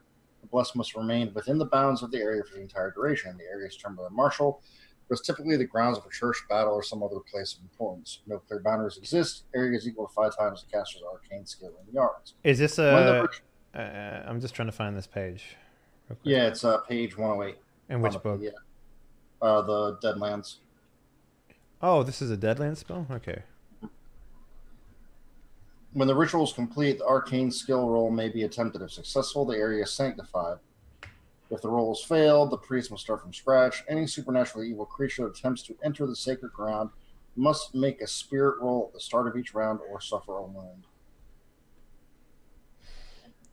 Permanent until desecrated. Okay. Interesting. So, I just want to start doing that. I'm not saying I'm going to spend a week to do it, but I'm going to start the process. All right. Well, let's get a... So this is, I believe, a -4 because it's novice. Let me just check. Yeah, but I don't do the roll until after a week. It's like I have to prepare the spell for a week. So that sucks. Basically, okay. Basically, what I'm doing is I'm walking around the ranch, sprinkling holy water and praying. All right. Are you doing the thing where you're passing rosemary beads over your fingers while you're doing and that sort of shit? Oh, yeah, cool. I like that. That's cool. Damn, dude. Fucking a whole week? Holy shit. Okay. So the last dude, Lincoln. You just got to keep him busy for a week. Yeah, he's going. They're gonna react to that however they're gonna react to it, which is fine. I just want to start doing it. Right, man. I'm not saying it's gonna be successful. At least we know that exists. So like next time, if we have like an evil entity and we can capture it, we can take it to a church's grounds, and if anything that's been blessed, we can just be like, does that? Well, hurt? and that if we capture something that like is in a human body, I can also perform an exorcism as well. So keep that in mind. All right, so basically what's going to happen right now is Lincoln is going to slink around and attack out of the crowd at Lester. So what is your parry, good sir? 4. You should probably unmute when you're talking. 4? Okay. Yeah. And he's got a -1, right? I do? No, Lincoln, because... let me check. Yes, he has 1 wound, so he gets a -1. But it doesn't matter because he missed. Probably because he was like trying to get through the crowd of people. And the crowd of people is like angrily attacking Billy right now, or coming towards Billy. So, you know, him being like more intelligent than, say, probably the rest of his... Actually, you know what? Fuck it, dude. I'm going to spend me a token real quick. Remember, you can delete them. And when I reset, just go back into the pool. They just go back into the pool, yeah. But you don't delete the cards. You have to move them out of the way. So I'm going to re-roll that. I'm just going to let you handle the cards. All right, so with a 9, that definitely hits you. What is your toughness? Me? Yes. And 7. 7. Damn, I thought you were sickly or something. No, We've gone over this so many times, man. All right, 10 damage. Yeah, you are staggered. Good sir. Yeah. Jeez. All right, new round. So, Spooty, do you want to jump in on this or no? No, I'm doing my sanctify. All right, so drummer, let's get a thingy from you. Yes, sir. Can I use the chip whenever, or is it only on my turn? What are you trying to do? There we go. Shaking me. Yeah, you can use the unshaken anytime you want. Yeah. All right, Maleo? Yeah. Cool. All right, nice. So I'm drawing 4 still, so this is for the 2 groups. Jesus, man. And this is for Lester. Oh, not Lester. Thingy and Skinless. Okay. Wow. All right. Lincoln goes first. He continues his assault on Mr. Garrett. Not Garrett, Mr. Lester Hawkeye. Alright, let's try rolling again, I guess.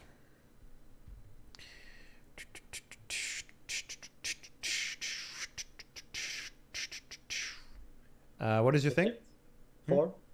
-1. It's -1 though, so he is going to burn a Unless- thingy. There we go. That'll hit. Now, what is yours? 4? No, my parry is 4. My toughness is 7. I know. I just didn't know whether it was a raise or not. So, no raise. Oh yeah. You're staggered again. All right. Skinless dude is going to go next. So he's going to do the same thing. You're staggered still, right, Drummer? Yeah, you are. Yeah, you got hit last time. Yeah. You can I spend a figure Benny to Can I remove. figure out if I survive the hit first before I spend? So what's going to happen is you can spend the Benny anytime you want before damage is applied. So the way that it works is, let's say you take So 9. if he hits me, I can spend the Benny. Yes. Let's say you take 900 damage, right? You're only going to take 1 wound out of 3 still. Yeah. So Yeah. it doesn't matter the number. It's only there to pass the toughness. So Okay. you can. So if he hits me, I'll use a Benny. Okay. Cool. So let's And do that because then. I don't have the -2 to parry anymore because I didn't. Do it this turn. Yeah. Yeah. Okay. So Actually, does that I go don't know how into that your next turn? It might just go to the start of the round. What does it say? yeah. It doesn't say really. It just Shake. says you have a -2. Negative It doesn't 2. say. It doesn't say when it resets. So like I'm assuming it's at the beginning of the next round. Let's take a look. I would say it's at the beginning of the next round, but Yeah, same. because I mean, yeah. But then again, let's say, How does you get initiative wounded end? at you're the last person to act, and then next round you don't go first. Then technically speaking, no one gets an advantage on you, right? So, How is the initiative in Savage Worlds plane like stock? Is it like number based or? it's number based, yeah. So I would think because it's from that rule set, then it would be at the top of the round. So here's I mean, I'm willing to do it either way. We can decide right now how we want to do it. So here's the thing, right? Let's say you wound an enemy, right? Or let's say you do something where If they have a debuff and it goes to the top yeah. of the So town. let's say that there is a spell that encapsulates an enemy for 1 round, right? Mm-hmm. And that round is the same round that it gets applied. And let's say your spellcaster was the last person to act and does it, and then encapsulates him, and then ensnares him. Sorry, and then at the start of the next round it disappears. Yeah. Are you saying that's how you want this game to go? Because if that's the case, then theoretically he should last until the spellcaster goes again, right? I'm not saying that that's an actual spell in this game, but that's an example that I'm willing to run with because that's what's happening here. Mm-hmm. How do you want to do that? Because let's take a better example. Let's say an enemy fans the hammer, right? Are you saying that at the start of the next round, if he goes last and then goes first the next round, he would be free of it? But let's say he goes after you, then he would still have that stuff happen to him, right? Yeah. You know what I'm saying? Like, being the last person to act in the round means that none of those round-based effects do anything for you. I'm willing to say it's until you go next, right? Because then it's entirely down to when your initiative pulls out. I can't see where it says you get a -2 to your parry. It's in rapid attack. It's in rapid attack. Page 75 of the Savage Rules. Both melee and ranged versions inflict a -2 penalty to parry. So Yeah, I mean, if that's written for the Savage Worlds thing, and the Savage Worlds is on a number-based system rather than a chance-based system, I think we should run it like that, even if it goes against us every once in a while. well, Savage Worlds has always been cards, right? Like Savage World Deluxe is always cards. Oh, is it cards? It's always cards, yeah. If it's cards, then we'll run it cards. All right. So, like- So basically, your parry works for the entire round until you have another go. Until my next turn, yeah. Okay, I'm willing to accept that. If everyone's cool with that. Because if that's how the other systems in initiative phase works, the same as this, then I think that makes the most sense. All right, that's cool. Let's do that then. So you still have the -2 on your parry. So Yeah. first, So if he hits me, I'm spending a Benny. okay, cool. So he needs to pass fighting first. Oh yeah, Oh, he yeah. fucking nails you, dude. And I'm gonna spend some shit. Or you can just So- delete it, man, if you want. Yep. Yeah, I did. Okay. Well, Which sucks 'cause it's he blue, but- definitely. How many raises is it? 1d6 per raise on each attack? Because he fucking destroyed that roll. He got a 19, man. That's like, I only have a click like once for raise, so I don't know if that like. yeah. I don't know how I don't many think you raises get it multiple raises. It doesn't seem right. Excuse me. What's your toughness? 5. So he gets me again, but because he meets my toughness. No, you wouldn't have to delete your Benny until he hits you with his toughness, right? And he did. And he did. He- So he you deleted it. You went. You reversed your shaken, and now you're shaken again, basically. Yeah. Yeah. And I had to use a blue to do it, which fucking sucks. Yeah. Okay, so now the skinless dude. That was the skinless dude. Now the group is gonna rise up and just fucking engulf you, Billy. Like we're talking like you get surrounded by 6 dudes and they're all wailing on you like. Ah! Oh shit! And my parry's still down. Yeah. Does that mean that I can't use my burst on them? I mean, you'll get everyone. The burst is like a cone that affects everyone in it, essentially. But I'll only take 1 wound this round, right? Yes, that's right. Yeah. Okay. I believe that's how that works. So I can also burst him without dealing additional wounds to him if he takes a wound. Yeah, because you go before me. You go next. Let's take a look. Damage effects. I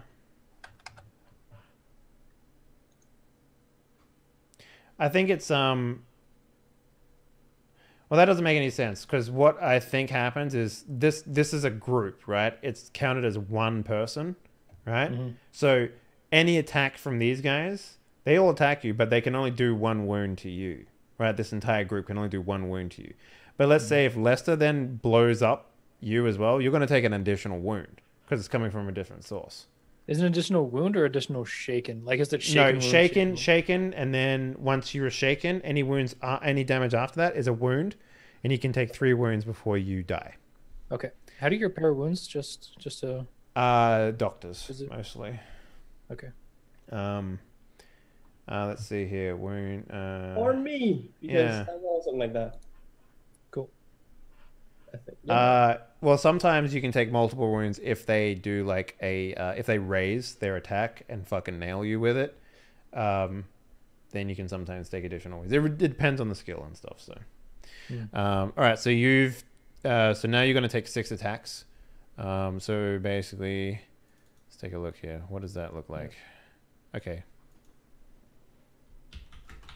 What is your parry right now? 3. Really? Yeah. Okay. So you get 6 attacks. All of them hit. All of them hit, yeah. And 5 toughness.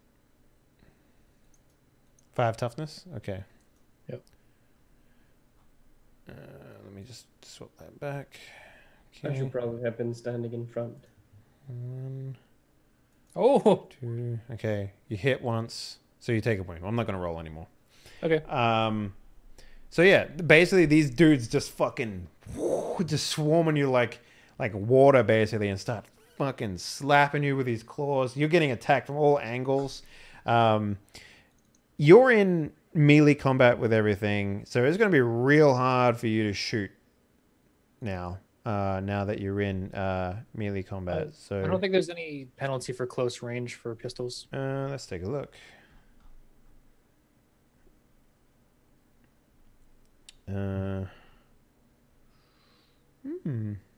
You might be right there. It seems weird that that's the case, but You know, you could probably just put it in his stomach and just so you know. Yeah. Yeah, that makes sense to me.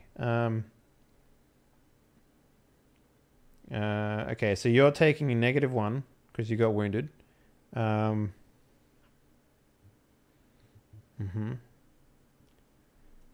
Okay.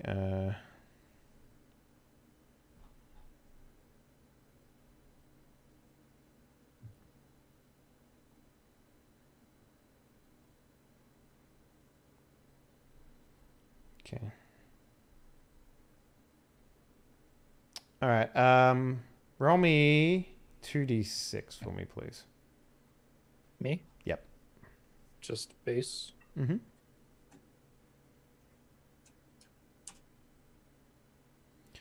Okay, that hit you in the guts. Roll me a 1d6.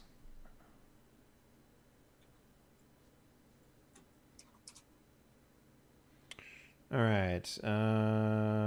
Battered.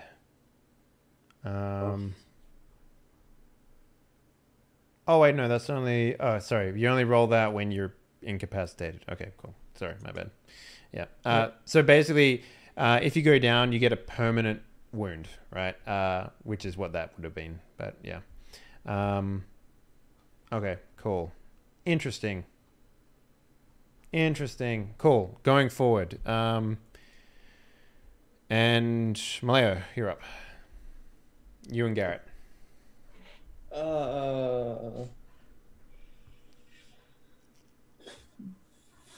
This is gonna be tough because there's so many of them, and These guys are fairly easy to hit. You just got to hit them. Yeah, but if I fan the hammer, I have a really hard time hitting. Welcome to the video game. It basically has -2 on D12. I think I'm gonna fan No, the hammer. fanning the hammer is a -4. Yeah, but he has a +2 on shooting. Oh, you're talking about Garrett. Okay, yeah. I don't have a pistol. I don't even have any ranged weapons. Garrett is stupid good with pistols, by the way. So Yeah. you want him to do that? Yeah, fanning the hammer. Now, keep in mind, every single time that he rolls a 1, it's gonna potentially hit one of you guys. So Don't you have the wild? Don't you get the wildcard? No. Yeah, he does get the wildcard. It's fine. yeah, he gets the wild card. You have to spend your tokens on that to re-roll those, though. Yeah. Okay, so is that what you want to do? 6 targets? Yeah. Every single one going for a mook? Yep. Okay, cool. Let's do it. No, I don't have a sheet. 60, 12.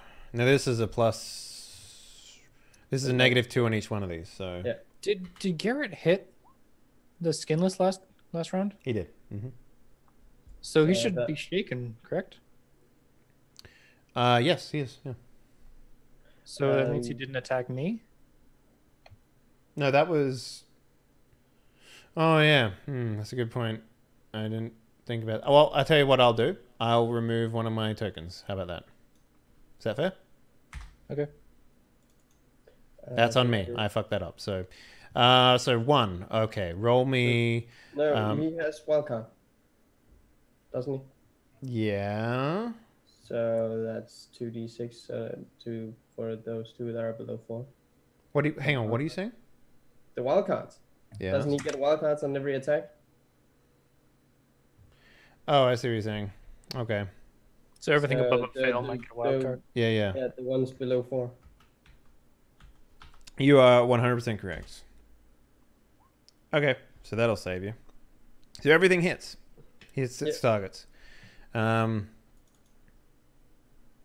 think there's at least one. There's one raise in there. The 10. Yep. So let's roll. This is with the raise. Okay. What is the parry of these dudes? Toughness. Okay, that does not hit. That was with the raise, by the way. Yeah. Damn. That was 2d1s. And now miss. Fucking crushed it. So that's 1 dead. 2 dead. 3 dead. Okay. So that's not bad, man. This bullet's flying, and one of them just explodes in the back. Yeah. Cool, man. You guys are whittling these dudes down. So you're being surrounded, and there's like blood, like bullets whizzing past your head, like, and blood's just, brains are exploding. A normal person would be like frightened face. Billy Hawkins is a little bit like, he's definitely doing the crazy I love the idea that you got tinea because the bullets are winging past your head, and then it's like, "Eep," but all you can hear is, you know, drowning out. Yeah. Is Billy getting aroused? Is that what's going? Bop, bop. Nah. Well, I have a hindrance called Bloodthirsty. I think this is playing into that. Oh yeah.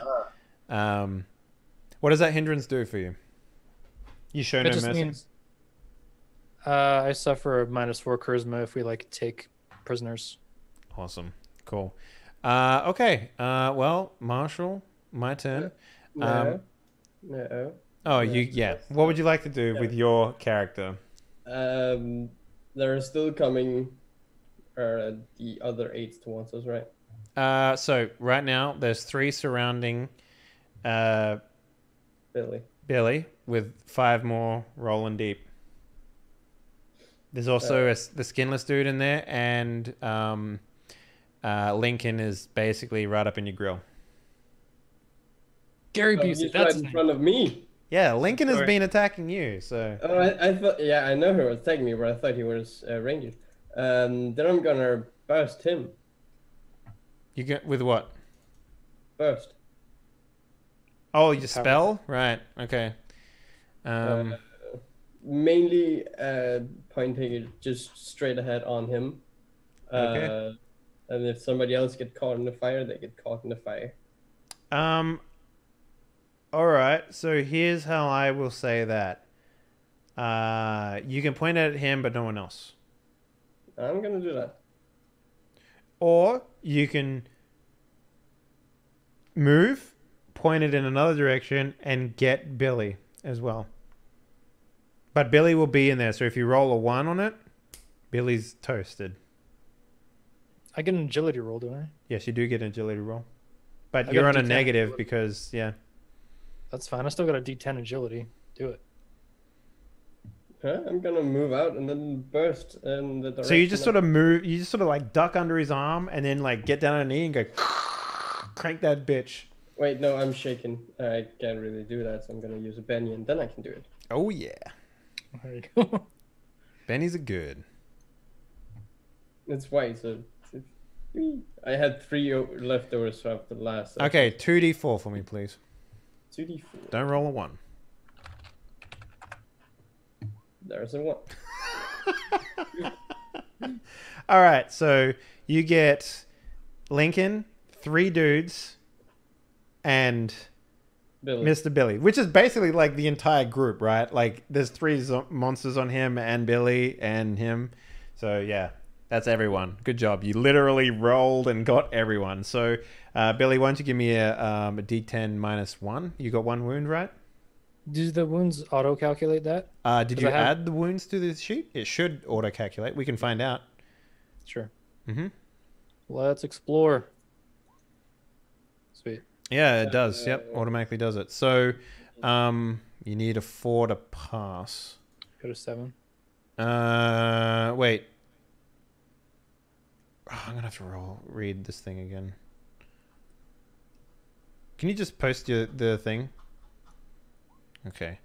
Targets within the template make an agility roll versus the caster's arcane skill roll to avoid the blaze. Okay. That's fine. So basically you rolling low means that it's easier for everyone, including Billy, to dodge it. Okay, so that's fine. So everyone needs to pass a 4. All right. Let's see how that works. All right, so this is the wild card. 50%? No, that's more than 50. Okay. And roll 3d10.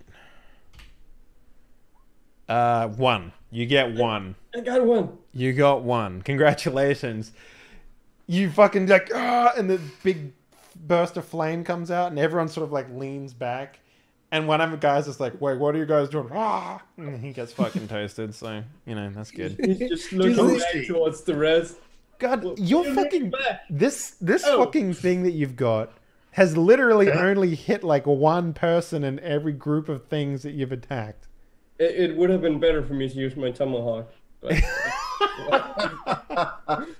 Okay, cool. So he's dead as fuck. I will edit this. Cool. So there is two people around you now. I could re-roll my science roll, weird science, but that would also affect maybe Billy. It would, yeah. I mean, I got a 7. Would it be okay for me to re-roll the Nope, weird science? you've already done it. Yeah. Basically, you have an opportunity when you roll to say, I want to redo that. But now that you've seen my rolls, to beat your DC that you set, it's set in stone, basically. Yeah. So, okay. Now, the last group, the group of 5, it's going to roll deep on... Where'd my card go? Oh, sorry. Right. Yes. Sorry. I for some reason I thought that was it's fine. So the last group of 5 is going to roll deep on Maleo. So you're going to take 5 attacks. Yep. What is your toughness? 7. But aren't they supposed to meet my parry? Sorry, you parry. Yes. What did you parry? 4. 4.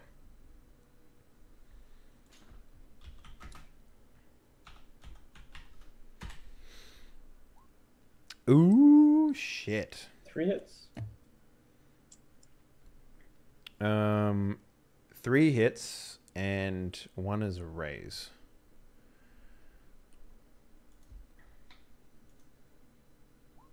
Okay, is that good enough to pass? That's just 1 over. Okay, so you are now shaken again. I don't need to roll anymore. But basically, the same thing happens. A swarm, like, fucking erupts around you, and you're just, like, this is beating on this child. It's just like, fuck you, and crawling at you and shit like that. So, You're a burning monster! Go away! okay. All right. Drama boy. Let's get one roll. Let's get your attack in before we go to our first break, yeah? Before I attack, is there a way to taunt them and like make them follow me into the burning house? Yes. 100%. You would have to tell me who you want your taunt to target. You can target groups. So you get 1 taunt roll as a free action. Keep in mind, you're in melee right now, so you would have to use your action to break away from that melee. And you haven't reloaded your gun yet. So I have 2 guns. You have 2 guns. I know. But you'd have to swap your guns, which is half a action. I've got quick draw though. Oh, you do? I got a quick draw holster. Oh, neato. Cool. Yes. Quick draw holster. And it gives you like basically the skill quick draw. All right then. Damn. Like taunting people into the burning building would be fucking sweet, but Yes. You would also take environmental damage though. yeah, and I'm already wounded, so yeah. That house is ablaze, by the way. It is like... That's why I was before the thing broke out, I was gonna try to get the Lincoln over there and push him into the fucking fire, but he probably wouldn't have done that anyway. I'd have to like pass fucking a million intimidation checks. Camera swips back to fucking Father Tom O'Malley and he's like, Holy Mother of God. Yeah. Olive branch with holy water on it or something. I don't know. What would your character be doing though? Like, give us an idea. Give us a breakdown of what that prayer looks like. Yeah, so like I said, he's basically walking around the perimeter of the ranch, sprinkling holy water. Are you drawing like a line in the sand? Is it like is it like a divide as well? It's like I'm making a border around the property, right? So in order for any sort of like evil entity to step onto that area of land, they're going to take wounds at the beginning of every one of their turns. Okay, I like it. So yeah, it's basically it's like saying a prayer of protection around this area, warding off evil spirits. But I'm hoping that to most people it looks like I'm just walking around praying, which is pretty much what I'm doing. Pretty much what you're doing, yeah. Except you got the Holy Almighty on your side. Exactly. All right, Billy. What's the play, my man? And now you are staggered, right? No, I'm wounded. Does that mean I'm still staggered? No. Oh, yes, it does. If you're staggered and then took wounds, you will need to remove your staggered. Okay. Now, but here's the thing: you can move and you can taunt, but you can't do actions. Like actions. Yeah. So an action does include breaking away from combat. So just keep that in mind. Okay, my gun isn't listed on the double tap rules, so. No, a double tap would require you to have like more than one, Yeah.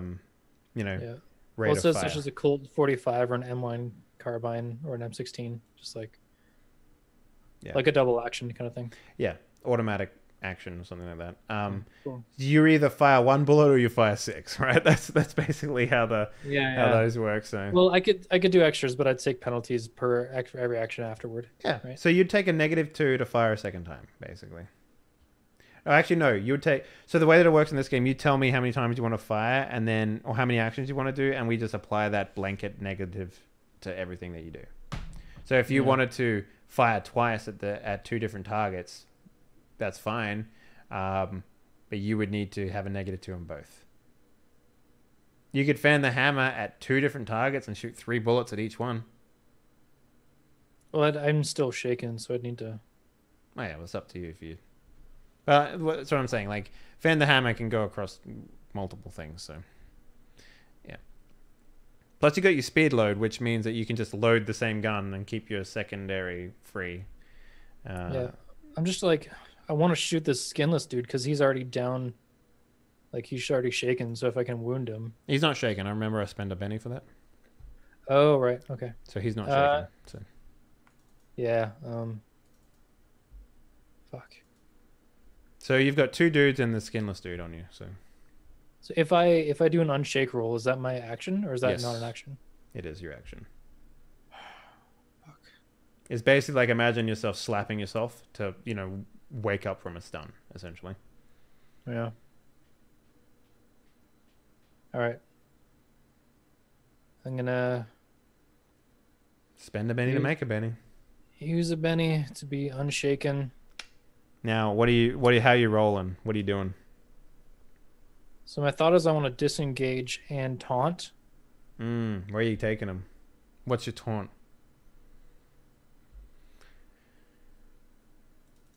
Do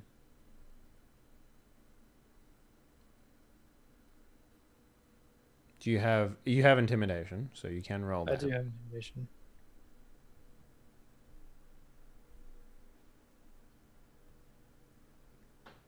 Is like taunt is on the back of another skill? Well, taunting is intimidation. Okay. So let me just double check though how that works. Whether you set a DC and they have to beat it, or if they just have to beat a spirit roll at D4. Let me just check.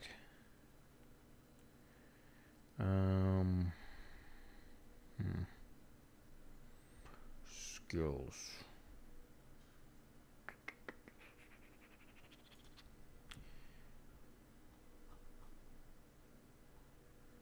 Fighting, knowledge, lockpicking, investigation, intimidation. The art of fronting an opponent with sheer force of will, veiled overt threats, or sometimes just really big guns, is an opposed roll between the hero's intimidation and his opponent's spirit. Test of wills. Okay, so it's a test of wills. So if you have anything that reduces something on their test of wills, intimidation and taunt allow a character to make a test of wills attack against an opponent in combat situations during competitive miniature battles. Test of wills have an objective effect as seen below. More subjective effects are determined by the game master. To make a test of wills, the character must make an opposed roll against his chosen target. well, you can make an opposed will against a group of mooks, for example. The defender uses smarts to resist taunt and spirits to resist intimidation. So, intelligence versus your taunt, basically. The game master should modify both characters' roles depending on the situation. Waving a gun in someone's face isn't polite, but it's definitely worth a bonus to intimidation, for example. Success means the attacker gets a +2 bonus on his next action against the defender during the combat. A raise on the roll gives the attacker a bonus and makes the defender shaken as well. Well, fuck me. That's awesome. This can be a great setup for an attack, a trick, or even a second test of wills if the first one didn't get the shaken result. Okay. There you go. So it doesn't, like, you can make them follow you into the burning building. You can make the skinless dude shaken by just fucking intimidating him or like taunting him or what have you. Like, that's basically how that works. Can I? What do you guys think? Should I run him into the building or try to shake him here? Let me give you an idea on environmental stuff, so you can. Sure. Because I think it would be badass to run him into the building, but if that kills me, that's. It would be really bad if you ran him into the building. Hazards. Okay, fire.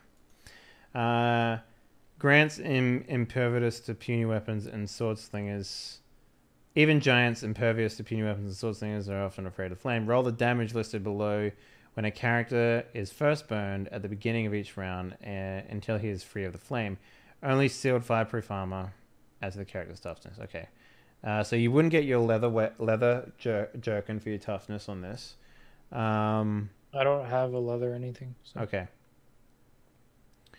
Okay. Let's see. Fatigue. Okay. Hazard. Okay. On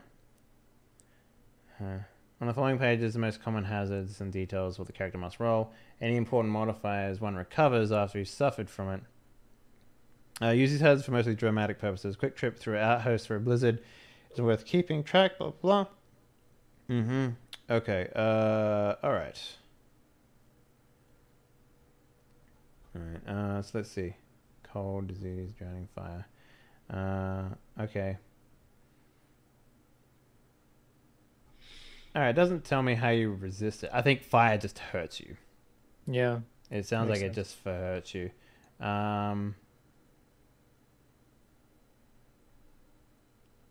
Ooh.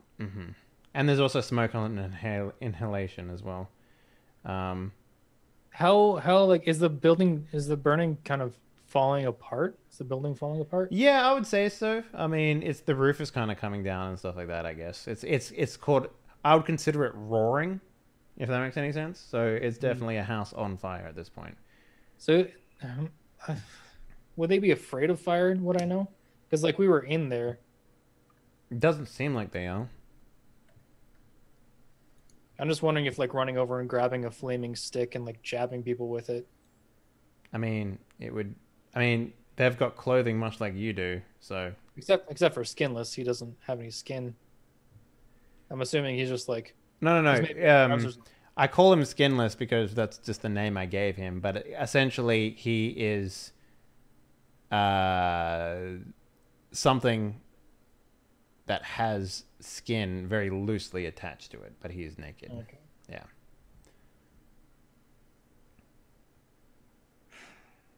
No, I'm just gonna intimidate him. Okay. It's not worth going over to a gigantic death pit. Yeah, that might be a bad idea. Yeah. Even though it would be cool and it might work out, it's just. So you'd be taking 1d10 damage every turn, essentially. Yeah. Plus, on top of that, every round a character is in such environment, he makes a vigor roll. A wet cloth over the face adds +2 to the roll. Gas mask, blah blah blah. If the roll failed, he gains a fatigue level from smoke inhalation.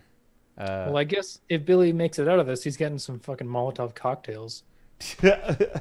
You mean alcohol? Just fire is incredible. Yeah. So what would you like to do? So you want to make an intimidation roll? Yeah. Okay. Yeah. Because I can't shoot him because I've already used my action to disengage. Sure. So wait, you've disengaged. and you want to intimidate who? Skinless, because he was attacking me, right? Yes. Okay. So what's the... Okay, so you're breaking off... But he's gonna... Like, here's the thing. He's gonna jump on you straight away next turn. You know that, right? Like... Okay, can I just, like... Do you move away 6 feet? Or whatever it is, 6 paces? Like, do you distance yourself? I would assume so. Okay, because he can move 5 and you can move 6, right? So you can stay a pace ahead of him. Yeah, so I can potentially get another turn on him. Yes. However, you would need to do something in order to gain his attention, which you are doing, I guess. Yeah. So Let's do the thing. do the thing. What's the... I am looking up right now just to... All right, so you are rolling intimidation or Yep. taunt. So if you're Intimidation. intimidating him, he's rolling spirits, basically. Okay. Can I know what his spirit is, or do I just have to roll? I mean, you can roll. I'm just trying to decide if I need to use my other Benny right now or not. I'm not going to give that information to you. Can I use my Benny after this roll? To re-roll it, yeah, absolutely. Well, the blue would add a d6. So your re-roll would have a d6.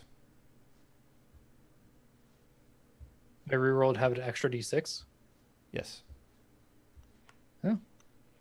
I believe Okay. that's how that blue one works. I do have it written somewhere. On Yeah, here. it's down in the fate chips. I'm reading it, but like, I'm not sure. Add additional to any roll. Can be used as a white chip. So either you re-roll trait, make the entire roll again. Cannot be spent on tables. Works the same as Benny's. So if you were to say use a blue chip and then say that missed, and then use another chip to re-roll, you would still get the effects of the first blue chip used. Okay, because I only have one blue chip. So here's what would happen, right? If you use a blue chip on this, you'd Yeah. get a d6. But if you fail and want to re-roll, it'd be considered as a white chip. Right. So it's up to you how you want to do it. Might as well just use it because like that'll give me a bigger chance of success on the intimidation. Cool. Because I need to intimidate him big to get a shaken, right? Yes, you need to. So basically, so a success means you get a +2 on your next action roll against the defender during this combat. A raise will make him shaken as well. All right, let's do the thing. Intimidation with the raise. So do I just add a 2d6 for my No, trait test? you just add 1d6 for the blue. Yeah, I'm just trying to figure out where to put that in the rolling thing. Yeah, trait test modifier one. Yeah, we'll just roll an extra d6 on it. I think. All right. How that works? Yeah. So an extra d6. Splasher d6. 6. 6. Okay. Yep.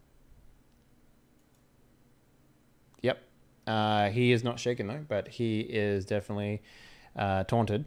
All right. And he will chase you basically. And that is our round for now. Long round, sorry guys. Yeah. We're going to take a break. Many thanks to our Patreon supporters for this week's episode. Head on over to patreon.com/Henley to support the growth of Die Hard.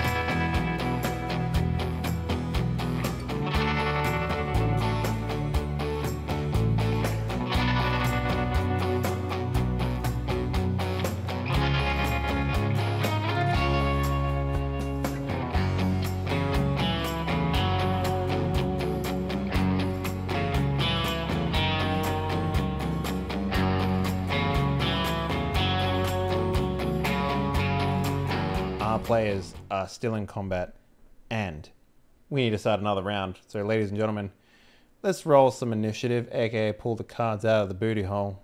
Drummer boy, let's grab yours first. My booty hole. Oh god. Mm-hmm. Maleo, the booty hole master. Let's get some from you. The booty hole master. Yep. All right. So I am pulling out how many cards? 4. 4 still. Okay. Unless you want to combine the two. Nope. two. There's 2 different groups, so they might combine eventually. But okay. Oh, there we So at the end of this round, everything will be reset. Yep. So, Sure. first things first. Hearts. Hang on, let me see. The order for initiative here. Doesn't matter when I do it, but it does matter when other people do it. Okay. Okay. Let's see. Okay, spades is first, followed by hearts, followed by diamonds, and then clubs. Okay, so you go after me. So the group of 5 are the next to go forward. And they attack you, Maleo. Yep. So I need some. Are you shaken? No, I went after the others. Last turn. Didn't I hit you last turn? Yeah, and Because I then- only rolled 1 damage. Oh yeah, I'm shaking. Yeah. Yeah, I'm shaking. So do you want to spend a Benny? Oh, sorry. Do you want to spend a chip? Yeah. Yep. All right. So, can I please get from you some parry? What's your parry? 4. 4. Okay.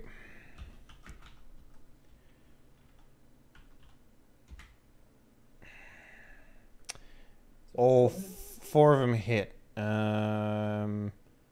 And 3 of them have raises. I did only 1 raise last time. Sorry. No, yes, you're right. It's not 4, it's 5. So there's only 1 raise. So we'll roll raise first. What is your toughness? 7. That is enough for a hit. You are staggered, good sir. Yep. All right. So yeah, again, the beating continues. Merciless beating. Speaking about merciless beating, Maleo, your turn. Garrett and you, what would you like to do? Does Garrett have 2 guns? No. And he doesn't have speed reload. No, he does not. But here's the thing. He can reload and then fend the hammer, except everything will be rolling at -6. Yeah, so that'd be -4 after the Mm-hmm. modifiers. Yes, it would. I don't think I trust myself or. He's rolling a d12 at a -4. He has to beat a 4. That's decent.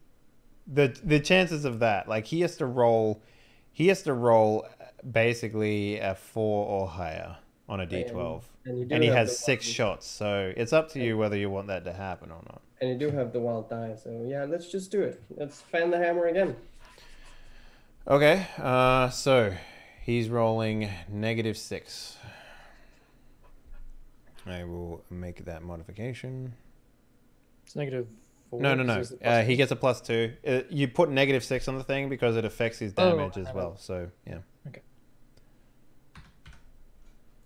Okay. So basically, yeah, we see Garrett he flicks the chamber open, upends the thing, and he has like a speed load cartridge.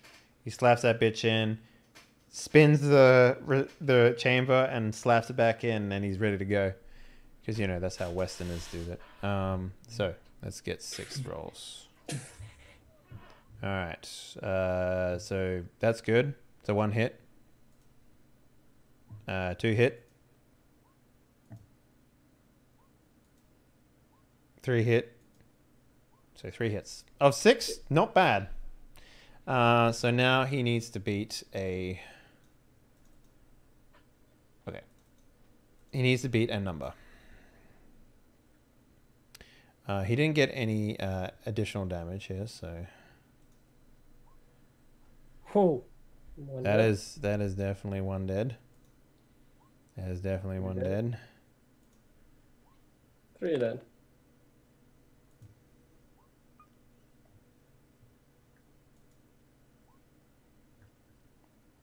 All right, so 3. Sorry, yeah. I don't know why I rolled more than that. I just wanted to see how I was rolling. Consistently good, which is strange. And no, the raise wasn't on, so That's Damn. crazy down. Hang on, let me get all this out of my system. There you go. Oh my god, dude. All right, You- that's the one roll that didn't hit. No, Boys. oh yeah, didn't hit. Yeah. Everything hit up until that point. So he kills was 3. the- So he So kills. yeah. Which ones did you want to target first? Do you want to hit the 2 on Billy, or the 2 on, or do you want to hit the 3 on you? Because he's going to shoot the 3 on you if he has to choose. Yeah, I'm gonna take the 3 on me. Alright. Then I'll have a. Wait. Can he choose all, or can he choose from both groups? Yes. Okay, because then it would be the skinless on Billy, and then 2 on me. Are there people still on me? No, I'm sorry. You can't pick the skinless because you didn't stipulate that beforehand. Yeah, and then just 3 on me. 3 on you. All right then. Yes, I don't there's think there was anyone on me because I disengaged 6 feet. no. Yeah, there's none on you, but there's another group. There's 2 left in that other group. So yeah. Okay, so now there is 4 left: skinless and Lincoln. Yeah, and then I would unshaken myself and drop my contraption since that doesn't seem to be doing anything. Okay. And then take my tomahawk and hit one of the other. Okay. Skinless, since I All right, roll don't for me. think I have the fightings to attack him. That's a hit. And then my tomahawk. That is damage. You brain this thing. Actually, no, sorry, you don't. Oh, I was looking at the wrong thing.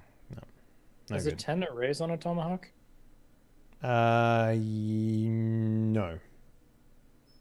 Okay. You need to beat the parry by 5. So that's how that works. And you did not beat the parry by 5.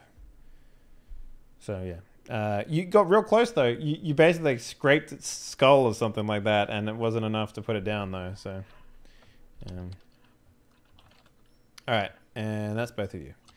All right, so, oh wait, no, the Joker was supposed to go first. Oh, whatever, it doesn't fucking matter. He can go now. Who's the second dude? That's Skinless. So Skinless will, try and catch up to you. He's gonna spend his entire turn getting into melee with you. Like he's going to run, and since he only needs to do 1 more pace, and I need to roll a d6 to see how far I can run, no point rolling it, because he'll catch up to you with a 1 or otherwise. So, but that is his entire turn. Like that, he spent his action sprinting essentially. Now Lincoln will go. He is going to roll deep on Mr. Lester. So let's see what happens. What do I need to beat on your fighting? I'm sure it'll be fine. That's parry, then 4. Yep. Oh yeah. And I that am. shakens me. Uh-huh. Whoa. Woof, indeed. And drummer.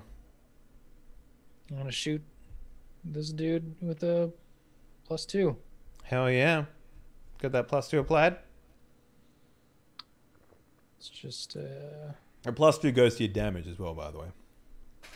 okay, cool. Not equals 2 +2, damn it. Now, does it go for the rest of combat, or is it just this combat?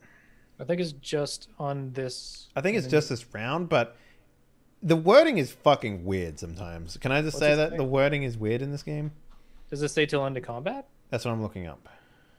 Hang on, 75. Test of wills. Test of wills. Okay. A success means the attacker gets a +2 bonus on his next action against a defender. Okay. There you Cool. So this is actually only going to be a +1 because I'm wounded. go. But Oh yeah. No, add the +2 in there. Just it'll auto calculate its stuff. So Yep. Yeah, I already did that stuff. because it'll add to the damage as well. 5. Yeah, that hits. Because you only need to pass a 4. So Thank goodness. dang goodness. So no raises, but Mm-hmm. what? You rolled a That doesn't make sense. That's 4, 5, 6, 7. You put a plus in there, didn't you? Yeah. I did. That's why it broke. So you got a 4, Okay. 5, 6, 7. You got a 7, Okay. which I believe is enough to hit. Yes. It messes me up because like you have to put a minus for it to be a minus, but you don't do that for a plus. Oh, so no pluses for okay. Yeah, no pluses. So yeah, that is enough to hit, good sir. Fucking great. I was gonna say since this Shaker episode is the gonna take forever, I was gonna take out a chessboard and challenge him to a chess match. But You shaking him, not stir him. Okay. Marshall's turn. The last group of 2 is going to try and chase you down again. And they will get 1 foot away from you, 1 pace away from you. okay. They cannot sprint or whatever. Actually, no, they can. They'll roll in deep. They'll get in there with you. All right. Now I recall all the cards and shuffle the deck. All right, cool. So let's pull some cards, boys. Let's pull some fucking cards, mate. Oh, some fucking cards, boy. All right, drummer, you're up. Okay. Unless Spooty, you want to jump in and beat that Tootie? Oh shit. I mean, unless I'm being directly attacked, I cannot, because of the statements that I made earlier, I cannot participate unless I get directly attacked. All right, so the Joker, you can jump in at any point, just so you know. Oh, really? Yeah, I'm pretty sure that's what that does. Let me read, though. I pulled the Joker. I know. Yeah, but I'm saying, like, so what I said to Lincoln is that I was going to walk away and whatever happened. Now, because of the rules of being blessed, unless I myself am being attacked, I can't kill anyone. Cool. It has to be in self-defense, right? Mm-hmm. Okay. I mean, you set the rules, man. Well, Jokers. I mean, when a player draws a Joker, he can go whenever he wants in the round, interrupting another character's action if he wants. In addition, he adds a +2 to all traits tests this round. And a +2 to all damages as well. Fuck. Yeah. Okay, so you can interrupt someone and do something. All right. I'm still doing my prayer. Holy mother, full of poop. It is me. Now, if an enemy wants to stop me from doing that prayer, I'll have no choice but to defend myself. But sounds like you walked away from this. All right, Joker boy, would you like to go first, or do you want to wait?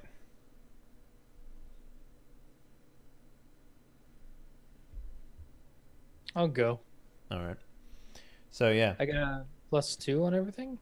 on all trait tests this round. Yeah, and a +2 to damage. So just add a +2 into your modifier. Damage or trait? Both. Both. All right. So I'm gonna fan the hammer. I got 5 shots. Okay, so that's a -2, right? -2. So like -2 plus a -1 because I'm wounded, but back up 2, so it'll only be a -1. And the sheet will take care of all the math. Yeah. I'm pretty sure that goes to damage as well, right? So yeah. Yep. Okay. So -2 +2, so you smack bang at 0 with a -1 for the thing, so you're good. All right. Just add 0 to your modifier and just keep your damage, your wound, and then we're good to go. Where are your bullets going, my man? Tell me. Skinless and the mooks that are coming at me. All right. You got 6 bullets and you got 3 targets. I got 5 bullets because I shot once. Okay. You got 5 bullets and 3 targets. Where are they going? To those Yeah, those people. You have 5 bullets and 3 targets. You have 2 extra bullets. Where are the 2 extra bullets going? You have one to, extra. You have to stipulate before you shoot. So. Okay. 1 extra at skinless for sure, just in case, and then actually, You can only take one wound per round. That's fine. And then one at one of the mooks. Okay. Now, if you kill both the mooks, one of those bullets will go wild, even if you hit with it. You realize that, right? That's fine. Okay. Go ahead. Roll for me, please. Shooting. Shooting. 2, 3, 4, 5. All right. Only one misses, I believe. Yep. Yep. All right. And do 9s raise or no? Yeah, absolutely. Because you only need to Okay. beat a 4, so. Cool. All right. So the first two will be. So this is why you need to stipulate which ones you're attacking. So you said skinless first. Yep. Then the 2. So the first one is skinless. Next 2 are for the people. Mhm. Right. So give me. Okay. So and then the next one is skinless, and that misses. And then the last one is for the other dude. Right. So. All right. So the first one is for the skinless. And Yep. So that's an 11. it's at 11, so that will be enough to stagger him. Oh, wait, was he staggered beforehand? He's already staggered, yeah. Yes, So he's that's already one. staggered. So I'm going to spend a Benny to remove that, so he's now staggered again. Okay. So I have one left, and the next one is for Skinwalker. Yep. That is not enough. That one is for the other Skinwalker. Wait, did this third one miss? 1, 2, 3. No, the third one was a raise. That's fine. Was 9 a raise in the Skinwalkers? Yes, because you only need to pass a 4, and then you add 5 to that, which is 9. 5 is Then raise. why didn't my Tomahawk raise? Because you didn't. Because this is shooting and not attacking. Okay. Because their melee is higher than 4. Their parry is higher than 4. So that's 10. It's probably not worth adding the d6 to that. Even No, though there's that's not. Yeah. So the second one is dead. So then the third one is a miss on the dude, or the fourth one is a miss on the dude, and the fifth one is a miss as well. So you killed 2 of them. And Fifth is a miss. Fifth is a raise. It's a 9. Yeah, but that one was for the other Skinwalker, when you've already killed 2 of them. Okay. So yeah, the one that missed, the fourth one, was for the skinless dude, which was a miss. He already wounded him once anyway. Well, Benny did, but whatever. Yeah, exactly. So yeah, you did the most damage you could do. So next time we'll stipulate, okay, the first 2 shots will go to this guy, then the 3 will go to the next 2. Yeah. Yeah. All right. So good job. So skinless is still shaken. Yes, he is. But the trick is you need to remove my bennies, basically, or my tokens, right? So yeah. And we're doing a pretty good job. Like you had 5. Yes, I did. Yeah. Okay. So Skinless goes next. No, Lincoln goes next. Lincoln is going to come at you, Maleo. Prepare your booty hole, because you are the booty hole master. Parry. What is your parry? 4. Okay. And what is your toughness? 7. Okay, you're good. Wait, how much? What are you on wound wise? You shaken? I'm shaking. Okay, I'm gonna spend a Benny to re-roll that.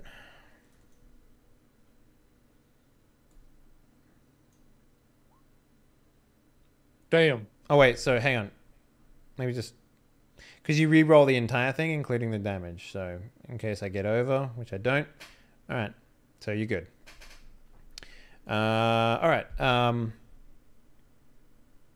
Next is the group of 4 that you just killed, and then it will go skinless. Skinless will roll deep on you, Mr. Billy Hawkins. Okay, quick question. Mm-hmm. What is a parry considered? Is that considered a trait? No, parry is not a trait. Parry is a secondary attribute, which is the result of a fighting and toughness, I believe. or fighting and agility or something. It's something like that. Yeah. So that does mean that because I fan the hammer, I'm at -2 parry this turn. Yes. Cool. Okay. Fighting. You 4 beat you? Yep, 4 beats a 3. Oh, damn. You're down to 3 if you fan the hammer? Yep. Mm-hmm. All right, claws. Let's go. 5 beat your toughness?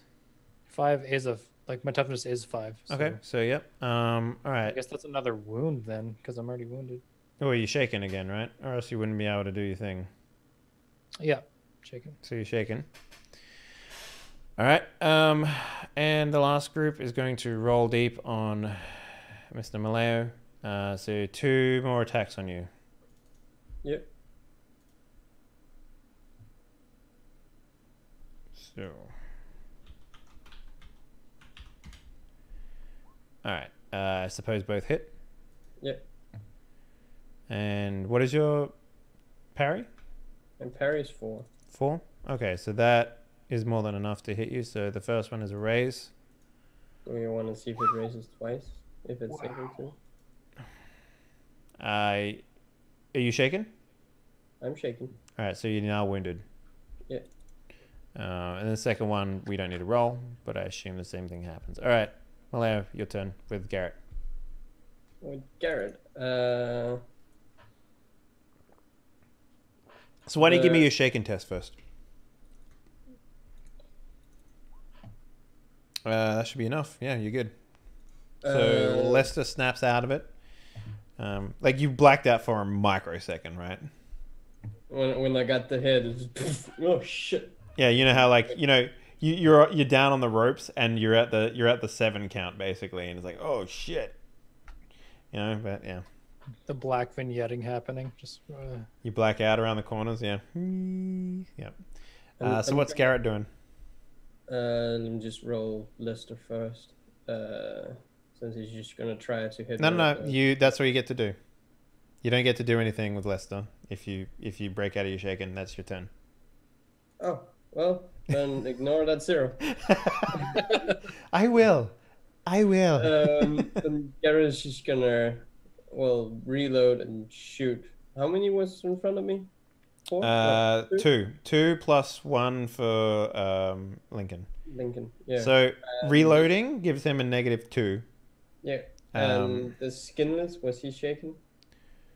You mean Lincoln? Yeah. No, the skinless. The skinless are mooks. So the moment you shaken them, they die. So. No, because but one of them was, you said last time. You hit one of the mooks with the tomahawk, but it didn't. No, it didn't do anything. That was just narrative fluff. Gotcha. the skinless that ran after Billy, the skinless skinwalker. Oh, that guy. Yes, he is shaken. Okay, because then I would because I see a better chance of survival if we get rid of one of the big guys first. You won't be able to kill him this turn. No, but I will be able to give him a wound. Mm-hmm. I'm gonna reload with Garrett and then have him shoot the skinless. 1 shot? All right. 1 shot. So this is a -2.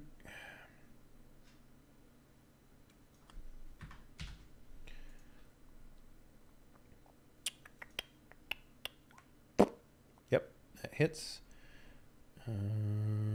Which is enough to take a raise as well. Sick. 15 is enough. He takes a wound. Garrett, too fucking good, man. He is the NPC helper. So. He is. Yeah. All right. Okay, cool. Now let me recall these cards and shuffle. Okay, go ahead, boys. So I'm pulling. Yes. Yep. Boop. Hey, not bad. Maleo? Okay, that's pretty good too. So now I pull 3 cards. Okay. Drummer Boy, you're up first, I believe. I am. I'm gonna quick reload and shoot skinless. Go for it.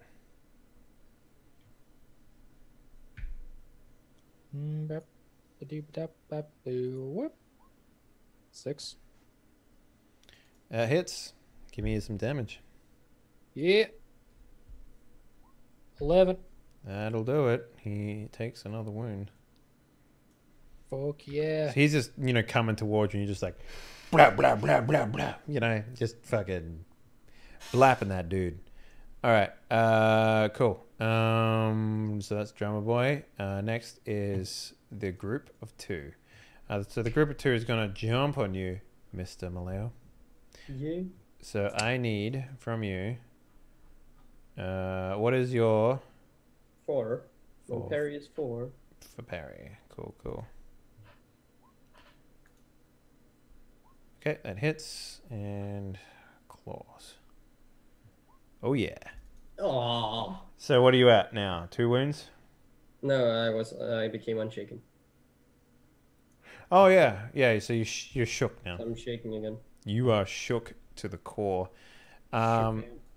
Next will be, who is the first one on this list? Lincoln. He is going to roll deep on you again, little boy. Kind of used to it now. Hits. What is, you said 4? Okay, Yeah. so that's not enough for a raise. Is 7 good enough? That hits. All right, you're wounded again. So make sure you're marking these down on your sheet in the wound section so that it affects your rolls. Okay, Maleo, your 2 attacks. Well, let's get your unshaken roll first. So basically, you're getting super bloodied right now. You're like, oh, shit. That is not good enough. You are still unconscious. God damn it. Yeah, man. Who would have thought that waking up after getting the shit kicked out of you would be enough to put you down a little bit? So. And then without the minus modifiers, I'm gonna have Garrett fan the hammer the rest of his 5 shots at the group in front of me. The 2 dudes? So, okay, let's assign the bullets now. So, right, 2 shots at Lincoln. 2 shots at Lincoln first up, okay? And then the 1 at each. Okay, so 1 at each, and then where's the last one go? The first one or the second one? The last one at the guy who hit me. So the second one. Second one? Roger that. Okay. Whoo! All right, Garrett. All right, so let's roll 5d12. And each one has a +2 on this, by the way, which is a -2. So everyone has a -2 on this. Okay. Okay. So oh yeah, he gets -4. Yeah. Yep. So the first one misses. Second one hits. Third one hits. Yep. All of them hit, except for the first one. So Garrett is now going to this one here is going to be on Lincoln, which is enough to shaken. No, he was shaken already, so he gets a second wound.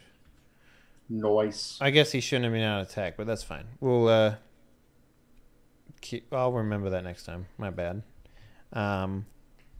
And the third shot will go to the first Skinwalker. Oh, sorry. Wait, hang on. I had razors on. Hang on. I'll re-roll those 2. Oh, wait. What did that 6 say? It's a 2. Okay, that's 6. Fine. And then this one is 1. Okay, it's fine. Yep. So that hits. So that kills one of them. And the second one goes to the next one, right? Yeah. The last. The last one goes to the next one as well. The first and the last 2 will go to the last. 2. Yep. So that wasn't enough to kill that one, I believe. Oh no, it was. Cool. All right then. So the last shot misses completely because that thing's already dead. Cool. So there's no more. There's only 2 more wild cards up, and both are wounded twice. So with that in mind, the skinless dude, he is going to try and I want to break free, and this is going to be at a -2, but I'm not going to add it to the thing. So, not good enough. He is shook. All right. And that's that. Next round, boys. We didn't pull a joker, did we? No. Nope. No.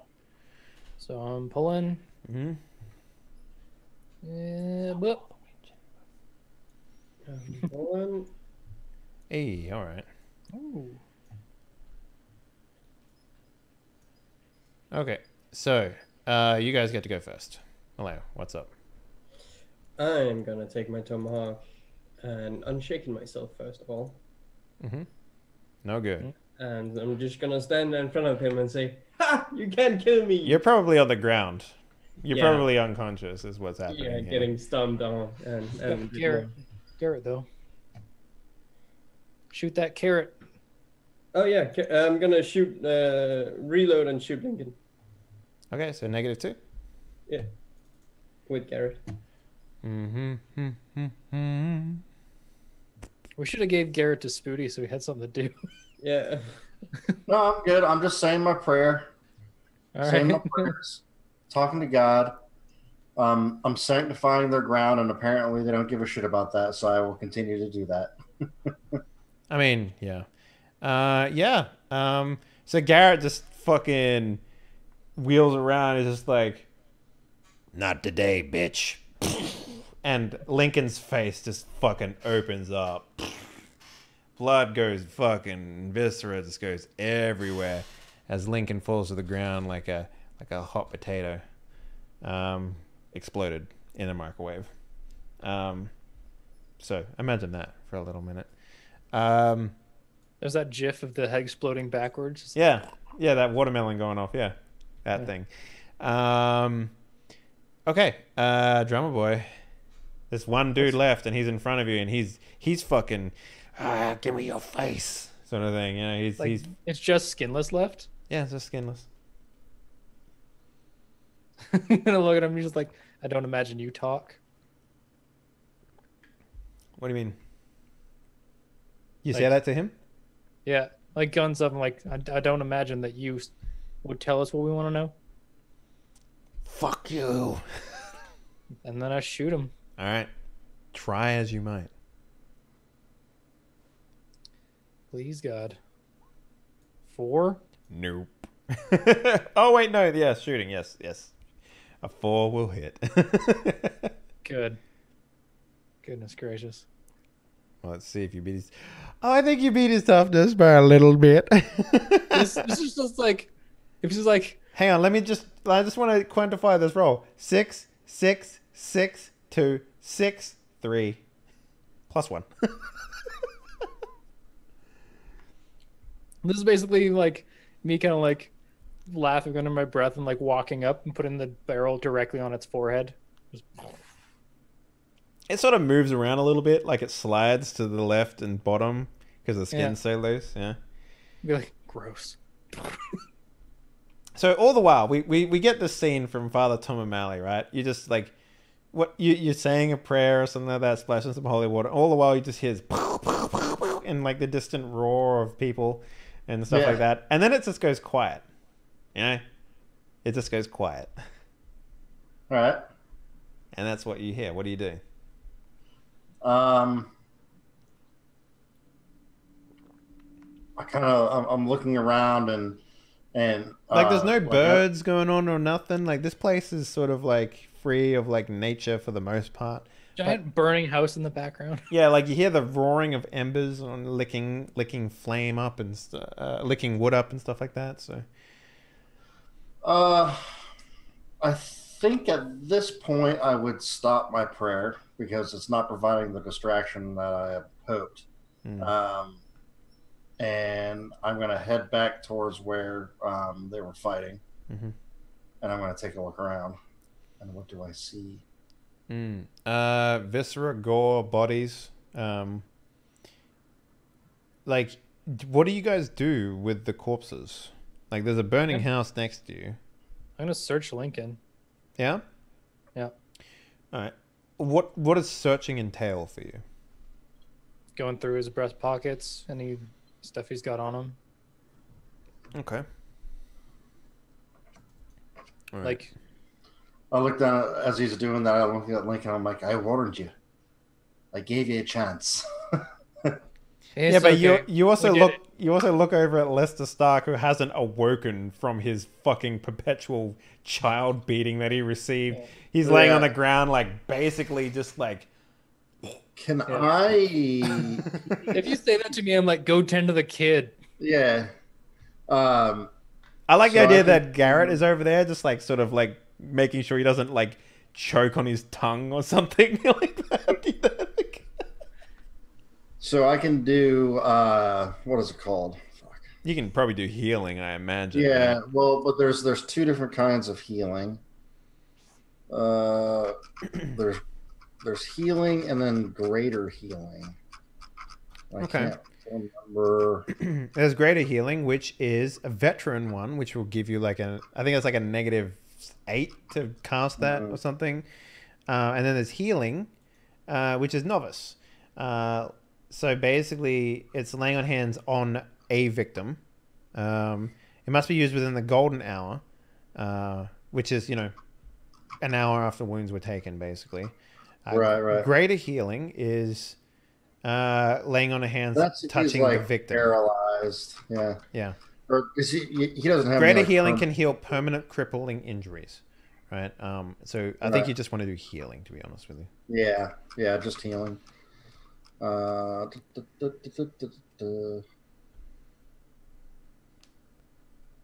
Okay. Well, what does it heal? Okay, so healing repairs recent bodily damage. Must be used within the golden hour. Has no effect.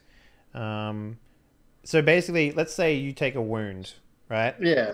And you took a wound like an hour and 10 minutes ago, and then you take another wound, and then you heal. You can only heal the one that was taken within the last 10 minutes. 10 minutes, yeah. So I can heal. So they haven't been fighting for more than an hour, right? No, this happened over the course of maybe a minute, right? Like, right. So I'm gonna at best. So yeah. what do I do? A faith roll? So let me just check real quick what the breakdown on that is. I think it's a -4 for novice. I just need to double check that though. Yeah, I think that's what we've done before. But All right, let's see. Playing a blessed. Using miracles. Okay. Okay, it's -2 for novice, -4 for seasoned, and -6 for going forward. all right, so I do a faith roll in the skill mod. I put -2. Right? That's right. Yep. Mm-hmm. All right, and I roll. Okay. Jesus. Yeah. I'm gonna use a chip. I gotta use a Benny. Yeah. Go for it, man.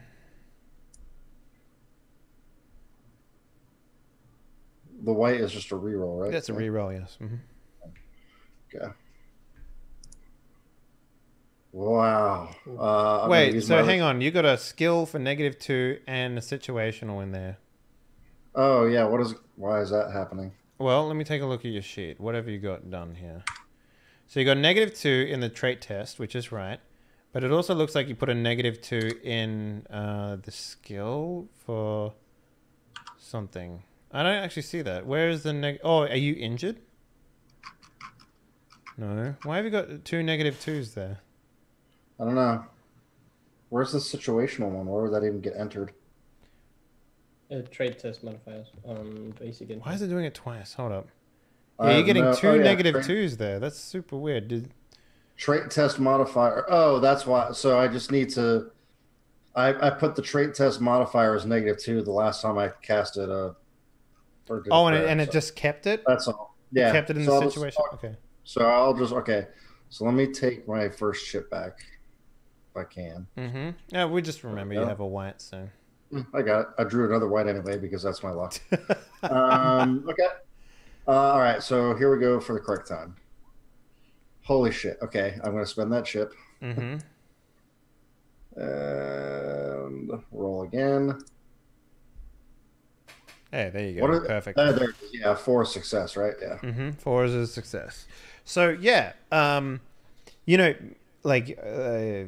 God is sort of maybe not paying attention to you, I had to yell I had to pray really loudly. What does that look like, though? Like you think that you should be able to heal this child, but maybe, your god is not super interested in. So yeah, I think it called like I think I have like a moment of doubt. Like I sort of I put my hands on Lester, and I pray for the healing to occur, and it doesn't quite happen, and I sort of kind of like pull my hand away real quick, and I'm like, I'm almost questioning like, am I overestimating my ability here? And then I say, no, and I put my hand down again, and I start my prayer again, and I feel the power of God come through my hands, and it helps to heal his wounds at that point. What does it look like? Because this is the first time you've called in something to like knit wounds together, right? This child is beaten and bloody. Like he's got more bruises. Like he's probably got like cuts all over his face, and maybe his shirts are torn and all that stuff. Does it heal? Like, does it repair clothing as well? Like, what's the deal here? No, it doesn't repair clothing, but like in God of War, where like Kratos will just almost like flex, and the blood kind of and wounds sort of just go away, and an almost ethereal looking thing. The texture dissipates after a while. Yeah, I believe like it kind of looks like that, except it's a quicker process. Like if it's open wounds, they close up. If there's any fresh blood, it will begin to vanish. Any blood that's dried up, he'll have to clean off himself, I would imagine. But I like that. Yeah, like it goes all like crusty and stuff, and like peels off and stuff. Yeah, flakes off, I guess. Yeah. Mm-hmm. Nice. So Maleo, Lester, you actually wake up, no problems. Like you don't have to make any rolls or anything like that. And the father has his hands on your shoulder, like on your chest, something like that. And you expected to wake up in pain. You know how you wake up? You know how you go to sleep and you feel sick when you go to sleep, right? And then you wake up and you just like, there's a moment in time when you're just like, am I still sick? Okay, I am. Like, it's a little like that, right? You expect to just come into an immense amount of pain, but it never happens. Yeah, so do I heal both wounds or just one of them? You heal both of them. Oh, nice. All better, child. I'm just gonna wake up looking at him.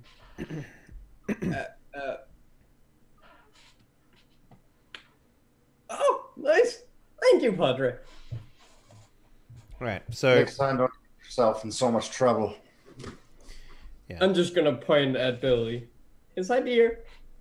I'm like rummaging through a body. Yeah. So this man, he had, dumb shit on him is what I would say. Like he had a broken pocket watch now, Tamagotchi that he hasn't fed in weeks. Oh man, fucking Tamagotchi. Like if there's actually a thing that's like Tamagotchi, I kind of want it now, I kind of want to buy one. But... They reissued a whole bunch of them. You can buy them. Yeah, you can literally buy Tamagotchis again. But I would rather want a Digimon. Digimon was my thing. Like those little red boxes or the boxes, those were dope. I had a red see-through one. It was awesome. Anyway, you're rummaging through his stuff and everything seems normal.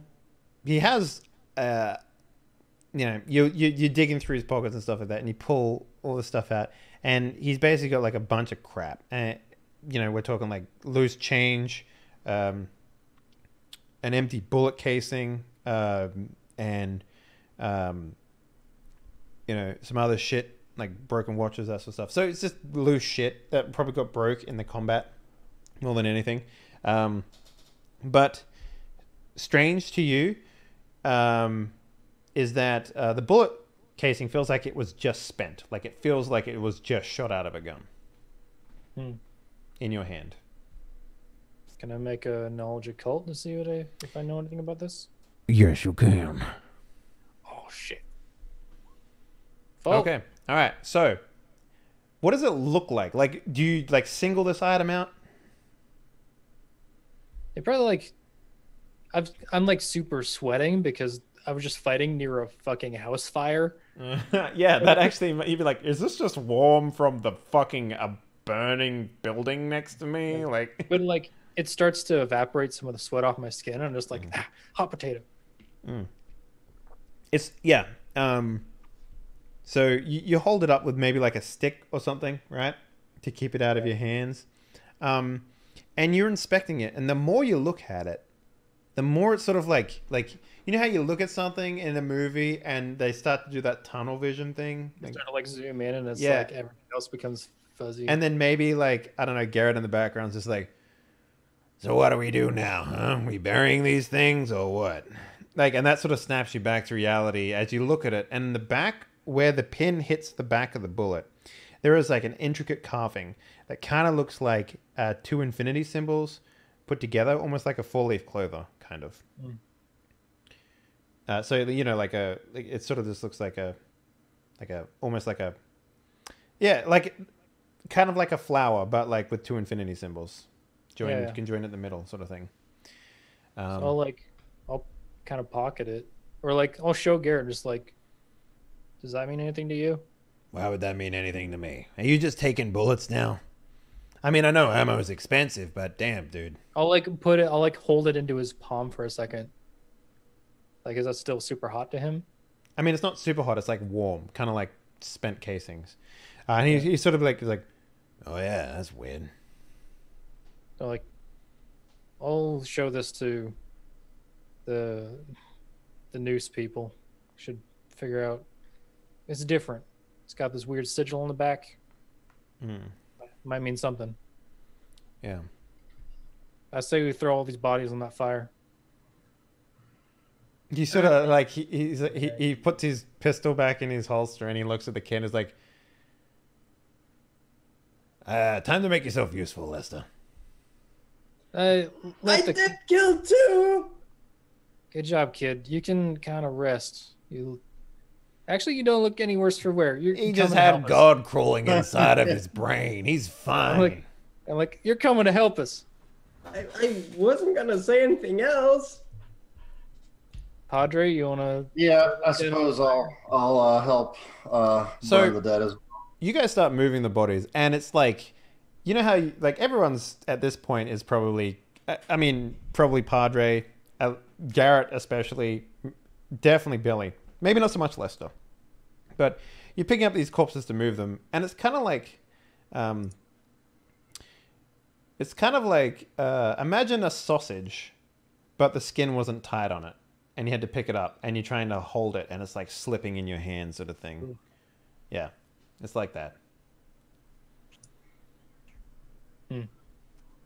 Can we still do it, or do we need like a wagon or something? No, you can do it. It's just weird. Yeah. Like, I just want it's worth pointing out because it's weird. It's like those '90s water toys, the ones that people like.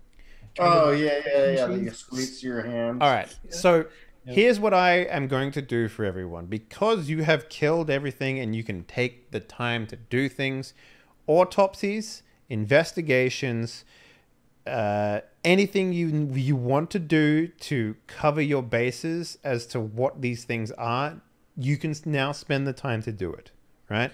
Yeah. So give me an idea of what it is that you're doing and how you're keeping notes and what sort of meticulous details you're looking for here. Taking my Bowie knife, I'm gonna gut Lester. Just No, please, no. Please, or no. at least like I'd like to have my gut. Or Lincoln. Come here, kid. You don't look any more worse for wear. Garrett holds him up and he's just like, yeah. Yeah, no, but Lincoln, I'm gonna kind of remove his clothes, see if he has any like occult tattoos or markings. If he doesn't, I'm gonna knowledge occult that shit. If not, I'm just gonna the only thing that you really notice is that his skin seems to be dirty, like super, super dirty everywhere else except for his face and hands. I'll look at what's his name? Or Garrett? NPC dude. Garrett. I keep wanting to call him Gavin or something. I'm like, hey Garrett. Yeah. He's got dirt everywhere except for his exposed skin. Maybe he likes to only wash those places, huh? Or maybe he dug himself out of the dirt like we have. Well, if that was the case, you wouldn't be able to kill the fucking thing. I know that I can take a bullet in the head and I'm okay, kind of. Depends where you shoot me in the head, I guess. I'm not as hard to kill as this. I'm not as easy to kill as this thing. I suppose, but what if this thing was dead? They put it in the cellar. That's where the whatever got a hold of him and possessed him, became something else. You'd probably look like me. I have this crappy skin because I was left in the sun to burn for days. All right, fair enough. And I'll just like plunge my Bowie knife into his stomach and rip upward. Mm-hmm. See if there's anything weird about his insides. Oh, yeah. I'm kind of sad we burned down that egg now. It doesn't really have, what you'd expect to find in a human. Hmm. I mean, look similar to like the skin suits that we found in the basement. Yeah, not so much the skin suits, but like the goopy thing inside of it, that egg. Okay. Mm-hmm. Can I take one of the skinwalker? I'm guessing the only one that didn't have skin, right? They all had skin. They all had skin. Yeah. Does skinless skinwalker? Yes, he does. So the reason I called him skinless is because he was the dude that was like, they took the skin off one of the visitors and put it on something. Oh, okay. Then I'd like to take. Can I take the skin off of one of the skinwalkers? Yeah, one of just the normal ones. Yeah. So give me an investigation here, and this will be a group investigation, right? Mhm. So this will be what you guys sort of work out. Can I use my science for it? No. Would using my investigation skill help at all, or is it just? Let me take a look here. So what do you want to use? You want to use science? Yeah. What do you have your science in? Weird science.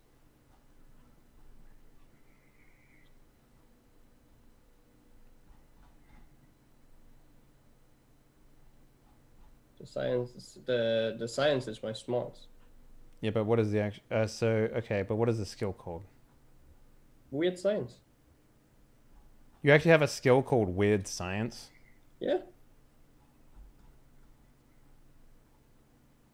Okay, I don't see that on the skill list here. I couldn't tell you what that is. Hang on. Is there another skill here that I'm missing or something? It's the last skill. In at which least book? for me. In the books. Most likely Deadlands. No, it's not in there. Then it's Savage. 105 weird science malfunction table. Oh wait. Arcane background to weird science, page 104 in the Savage Worlds book. Mm-hmm.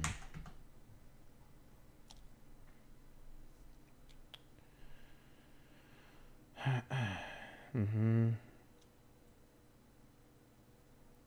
Weird science is a skill inventor used for activating most devices. Uh-huh. Uh-huh. Uh-huh.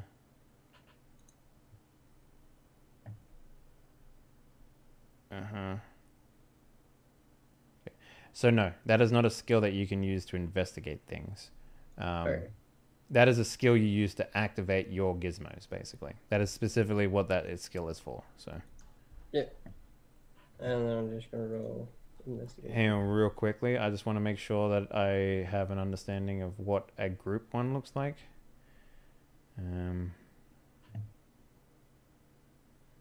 Skills.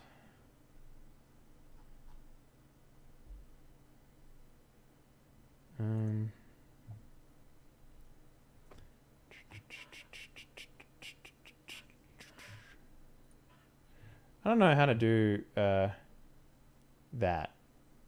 Seems weird, right? Situational rules? Maybe. What is it? Trying to work out how to do things, so. How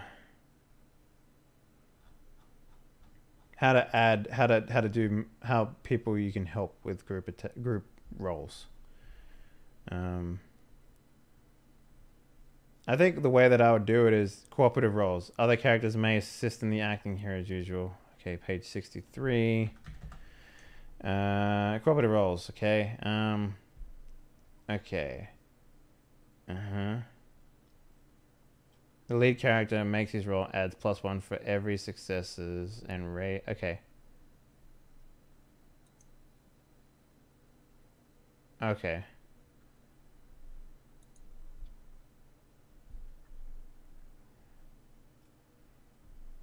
Okay, so everyone is going to make... Who's going to be the lead here?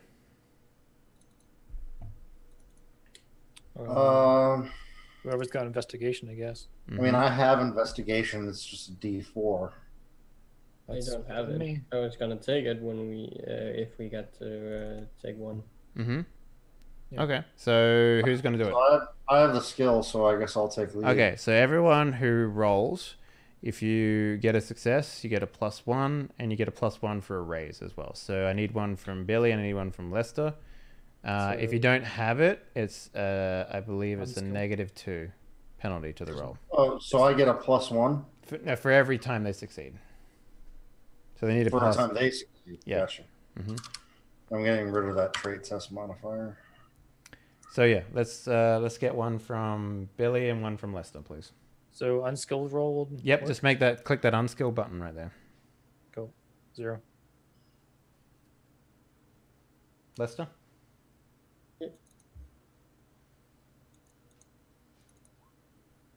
Hey. Look at that. Wait, you have investigation? No, I added in the -2. Okay, there's an unskilled check that you can press, by the way, just so you know. But that works. We'll keep that. All right, so I get a +1. You get a +1, yes. All right. Okay. 4. 4 it is. So yeah, basically what you learn of these creatures is that the skin of the creatures that were considered mooks is a lot less stuck to the person. The skinless one, and Lincoln, their skin it almost acts like real skin. If you push real hard on it, it will budge, but it literally acts like a real skin. And underneath it, each of these creatures has like a blood, like it's almost like a layer of blood and jam, almost like gore and viscera, but underneath it is like a pink, faceless monster with just a mouth, basically. Gross. Do we learn any like weaknesses or anything like that? And you can kill them. You can kill them. Learned.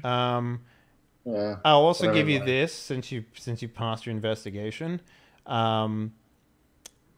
These creatures, because you spend enough time with them, these creatures shouldn't have the capacity to speak.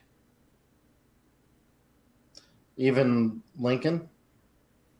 Yeah.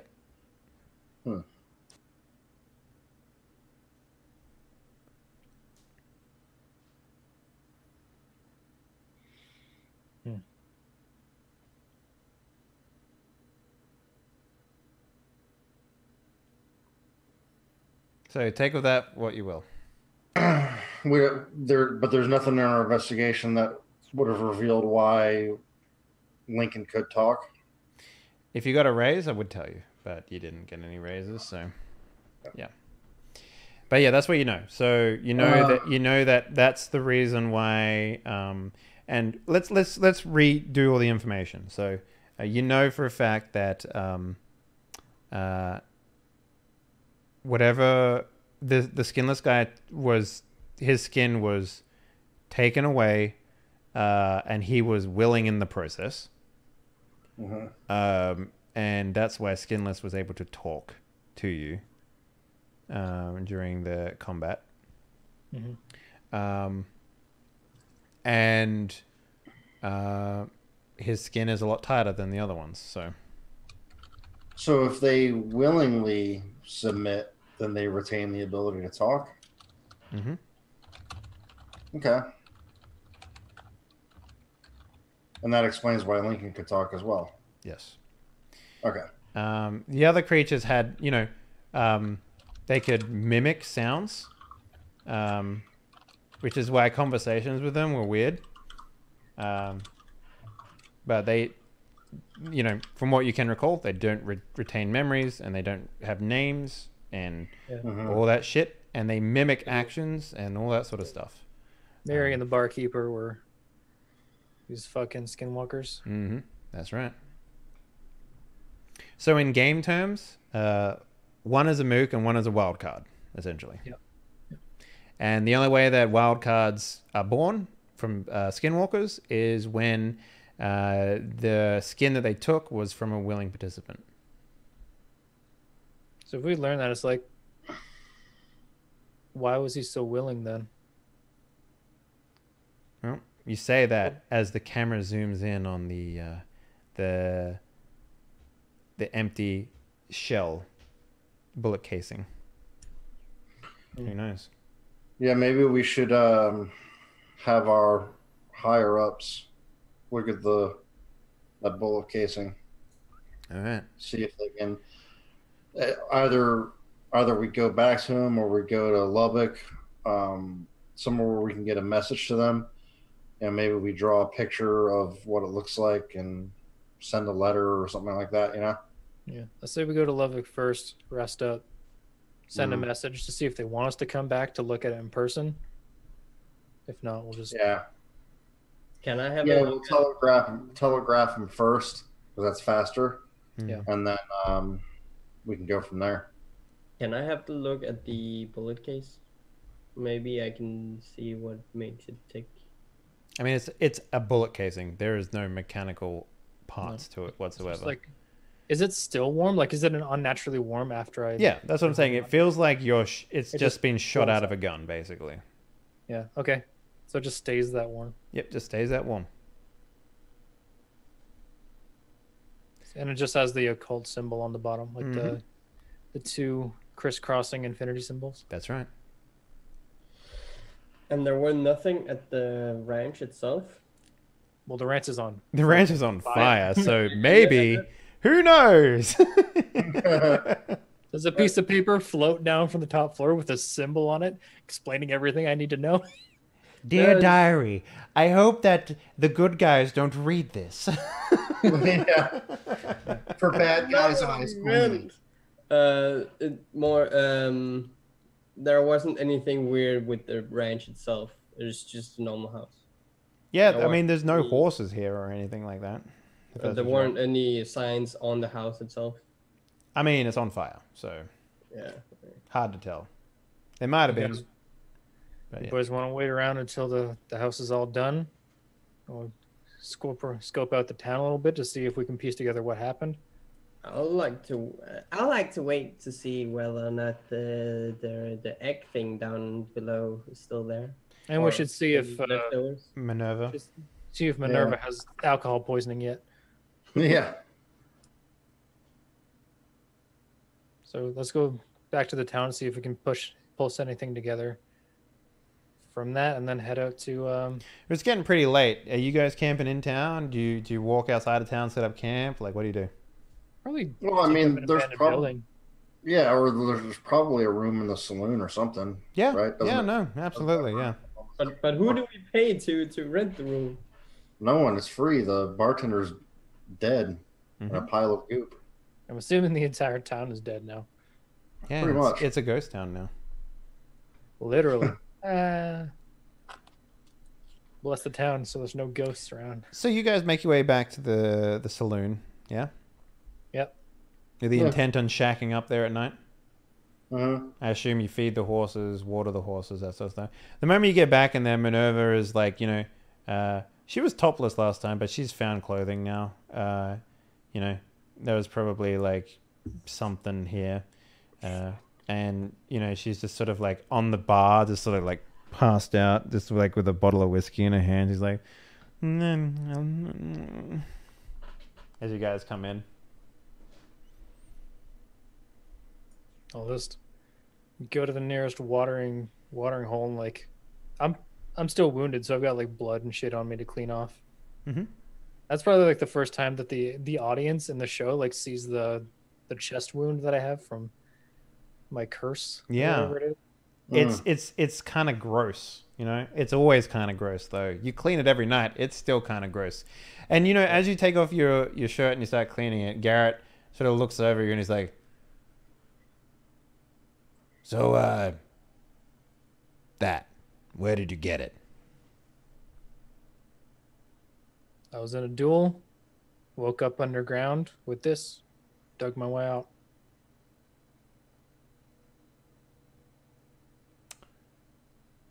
How long were you in the in the dirt? Don't know. Not very long, I suppose. People still, they knew me. They just ran away. So Garrett, give me a notice check for me, please. I do not have notice because I'm not a smart man. All right, unskilled. Let's go. Can I do the notice? No, this is just him. All right, so he takes out a Bowie knife and he stabs you in the leg. Ow! I mean, he's like, he looks at you and he's like, "Now, does that really hurt?" Does it really hurt? Give me a notice check. Yeah, it hurts. I'm just like punch him in the face. He just sort of takes. It's like, "Yeah, I kind of deserve that," and he like takes his knife out, and he looks at he wince again and punch him again. Yeah, you punch him and he's still looking at the knife and he's just like, he just sort of puts it back in the Bowie pouch and he's like, "Don't worry about that. That'll be fine." Fucking asshole! Get me some whiskey. he'll slide you over a bottle. He'll walk past the booby girl and he'll sort of like, you know, look down her shirt and it's like, yeah. He'll get like a whiskey and he'll like pass it over to you. Yeah. I'll like throw some on like my shirt and like start disinfecting whatever Bowie knife cut in my leg and then swig down the other half of the bottle. Yeah. Do you drink much? Yeah, probably. Yeah. How sensitive would you say you are to alcohol? Like not too much. Like I downed 3 or 4 drinks in the bar when we got here and didn't feel a thing. Yeah. I mean, you start swigging on this bottle. Nothing. I probably just think it's adrenaline from killing a whole bunch of whatever the fucks. Yeah. Whatever the fuck's. Can I taste? The fucking wall I keep of it. telling you no. He like Garrett will pour you a large glass like a fucking like what do they call it, sarsaparilla glass, you know? Pour the whiskey and then be like, "Don't tell Daddy," and he'll give it to you. Father O'Malley's like, "No, don't." And I'm on the other one. There's a whole wall. Help yourself. Jesus. Well, like at least maybe 3/4 of a wall. So he'll like sort of look over at you, Father O'Malley, and be like, "Yo, JC, you want some of this?" Me? Yeah. No, I'm all right. I think I might. Oh, come on, Padre. Get that fucking Bible out of your ass for 10 minutes. I can assure you that's. We not one of just my went Bibles. through hell, and you're going to sit there and turn the other cheek? Aye, so the Bible tells me. And I walk up the stairs and pick out a room. I tell you, before that Padre dies, I'm going to make him say Jesus Christ at least once. Good luck. You hear from behind a door. In the context of prayer, it's not a sin. How Billy long before you're knee deep in some random stranger, huh? I don't know what that means. Bless you, child. Jesus Christ. He has a working penis, and he doesn't even use it. Maybe you guys could trade. Life of celibacy over a life of whatever the hell I have left? Oh, I don't know. and sort of Minerva will sort of like stir and wake up. She's like, the fuck? He's like, oh, Sleeping Beauty. Good morning. Good morning. It's not the morning, you idiot. I know, but I kind of like to tease her. Oh, good morning. I'll finish cleaning up and like hobble past because I just got stabbed in the leg. Just be like, good morning, everyone's dead, good night. Just hobble up the stairs to find a room. And she'll like grab you by like your coattails and whatever. It's like, what do you mean? We had to kill everyone. They were all monsters. You're the only one left. Congratulations. She sort of like looks at the empty room and is like, oh, what now? I don't know. You got somewhere to be, somewhere to go. She's like still holding onto your thing and she's just like, ugh, and just like vomits like on your foot or whatever. And she's like, no.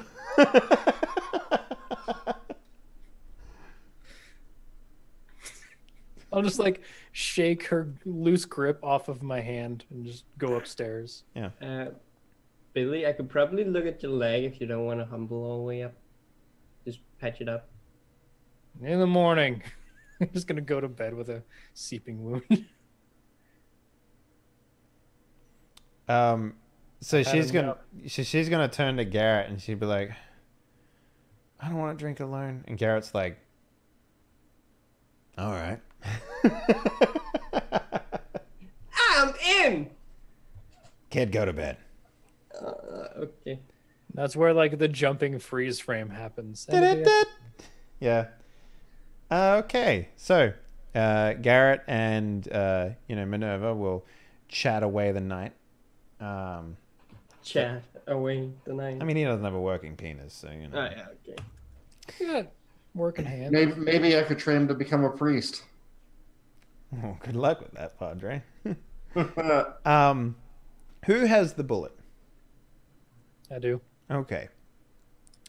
So, your waking nightmares that you normally have, Billy Hawkins. I don't have waking nightmares. You don't? Don't you have nightmares? Nope. Or is that Father Tom O'Malley? That's Father Tom. Okay. So, my shit is bloodthirsty enemy and outsider. oh, okay. Yeah, so you get like do you have dreams often? Not since the incident, I think. Not since the incident. Okay.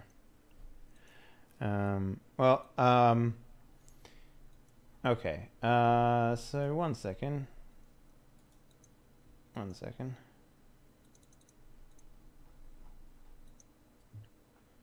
Okay. Yeah, so you have a dream tonight. It's vivid. It's kind of like coated in Vaseline, kind of like an Unreal game, you know. You see a man from head to toe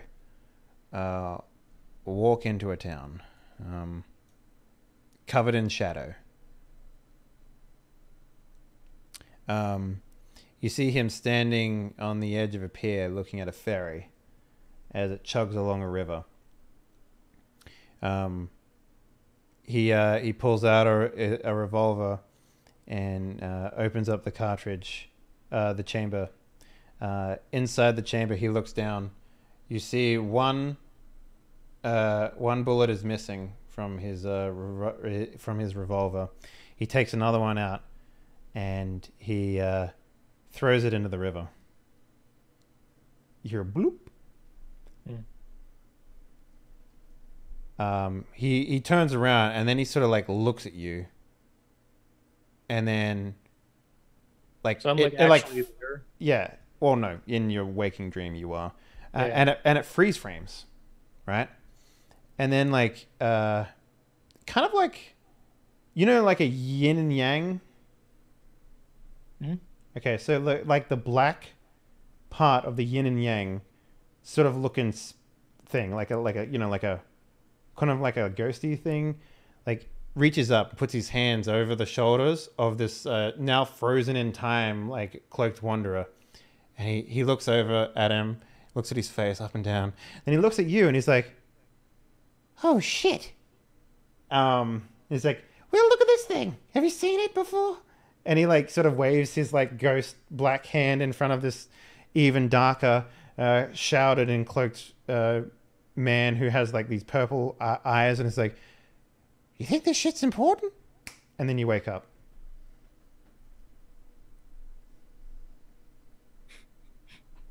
Okay. Yeah. It's dawn. Yeah. Not a very restful, not a very nice sleep. Probably, not very good at all. Do I have to be treated to get rid of this wound? Or does it go away after a while? That's what I'm looking up. I don't know. I don't think you do. I think it just goes away after like a week or something like that. Or you can get it treated. I can always heal him. Not after the hour. Oh fuck.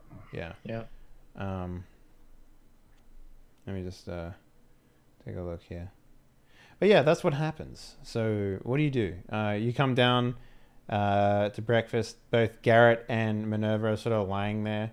You can see like her clothing was basically thrown around the room. And Garrett is like basically in his breeches. And she's sort of like naked on a table, sleeping face down, basically. So, as I said, they are drinking all night or talking all night. I see that like basically like it's a scene like you would wake up and go get yourself a coffee, but it's like pulling a brandy off the thing and like pouring a cup. Yeah. Like, oh, God bless him, he tried. Just shoot back my morning shot. He sort of like from the corner here. Yeah, I did. How'd it go? He sort of looks up at you and is like, everything but. Well, at least you got that far. It's like cutting the cake, giving it to everyone, and realizing there's not a slice left for you at the end. Just like pour a shot and throw it down the bar to him. He's like, no, I'm pickled enough as it is. Fair enough. Is anyone else up? Yeah, I'm up at this point. Are you doing Tai Chi in the morning, son? Like, what are you doing? Yeah, no. I've got to come downstairs and I kind of put my hand on Garrett's shoulder and say, you know, the Lord doesn't ask for such things. You could always turn your energies towards Him rather than on this futile escapade. Well, the moment I start wanting to fiddle little kitties, I'll give you a call. But you don't need a priest to do that. Exactly. I'm just a child, 12-year-old, you know. I'm just gonna sleep as long as possible. So the problem with old saloons is that they generally get pretty hot, I would imagine. And like, so, you know, how long do you let him sleep? Well, I'd probably like gather the adults around a table and, or at least let Minerva sleep her thing off. And I'll tell Garrett and Father O'Malley about the dream. So Garrett will sort of like scratch his chin. Really? Okay. Do you know anything about this, Garrett? Would you About like to share what? with the class? Rivers? No, I don't know anything about rivers. No, the teardrop, whatever it was. That's a you thing. Done anything wrong lately? Maybe that's your conscience. I just murdered an entire town. That's true, but there were also flesh-eating monsters. So, well, no, they weren't. Did they eat flesh? I don't actually know. I think they needed the flesh. I think they just kind of like skinned people. Maybe ate the rest. I don't know.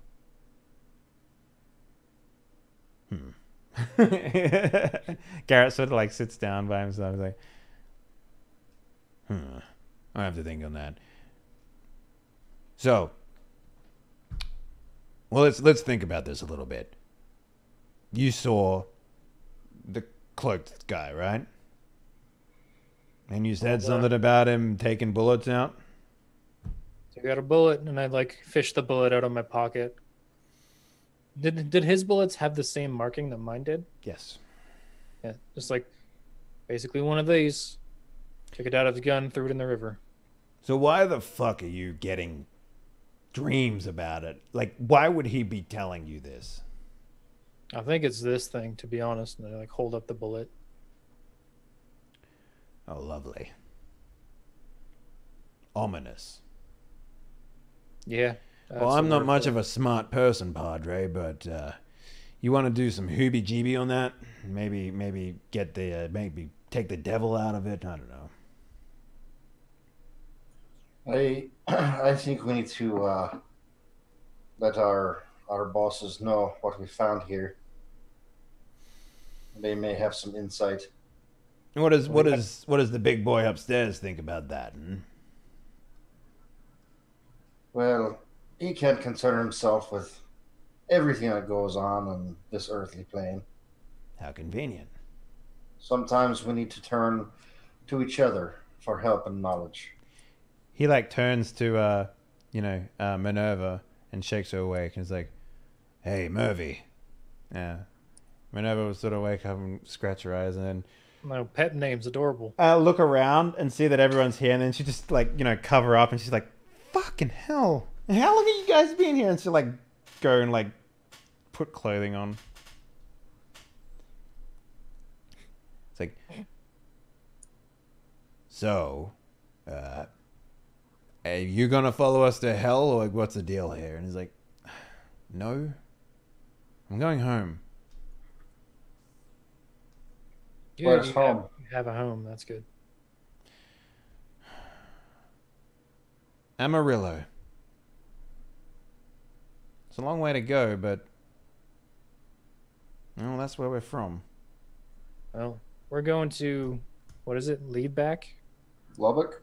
Ludwig? Yeah. We're going halfway. If you want to stick with us for halfway. She like looks over her shoulder while she's doing up like a blouse or shirt or something, and she's like, "If you don't mind, that'd be actually really nice. You know what's out there these days? Everything, as far as I can tell." At least you'll be safe. We got gun toters. We got to get there to send a message. All right, I'll stick with y'all. All right. Sounds like a plan. I'll go wake the child. Do you Get him want ready. Do you want to stick around in this town at all first to investigate what we think happened, or do you just want to like take this dream as the next clue and go on that? We could check out the church land one more time to see if there's anything we missed last night. I don't know if we missed anything at the church though. Yeah. I mean, Like it's there was just literally nothing there. yeah, it's just nothing.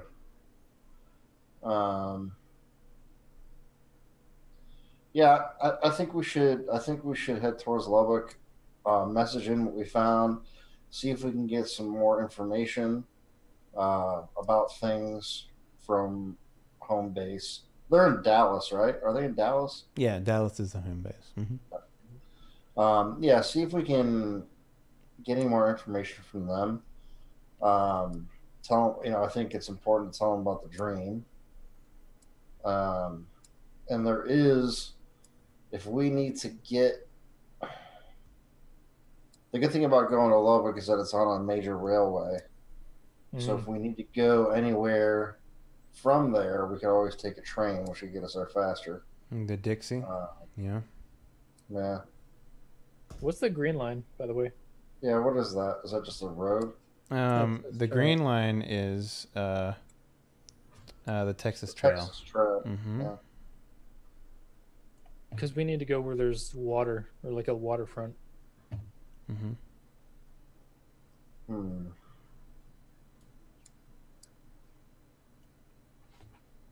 I mean, so it could be Houston. Yeah, I mean, unless anyone disagrees, I think it's a good idea to go to Lubbock and at least send a message into headquarters and see what their response is to not only the bullet but the dream, and also see if they've heard of anything else going on with the Cloaked Man. Mm-hmm.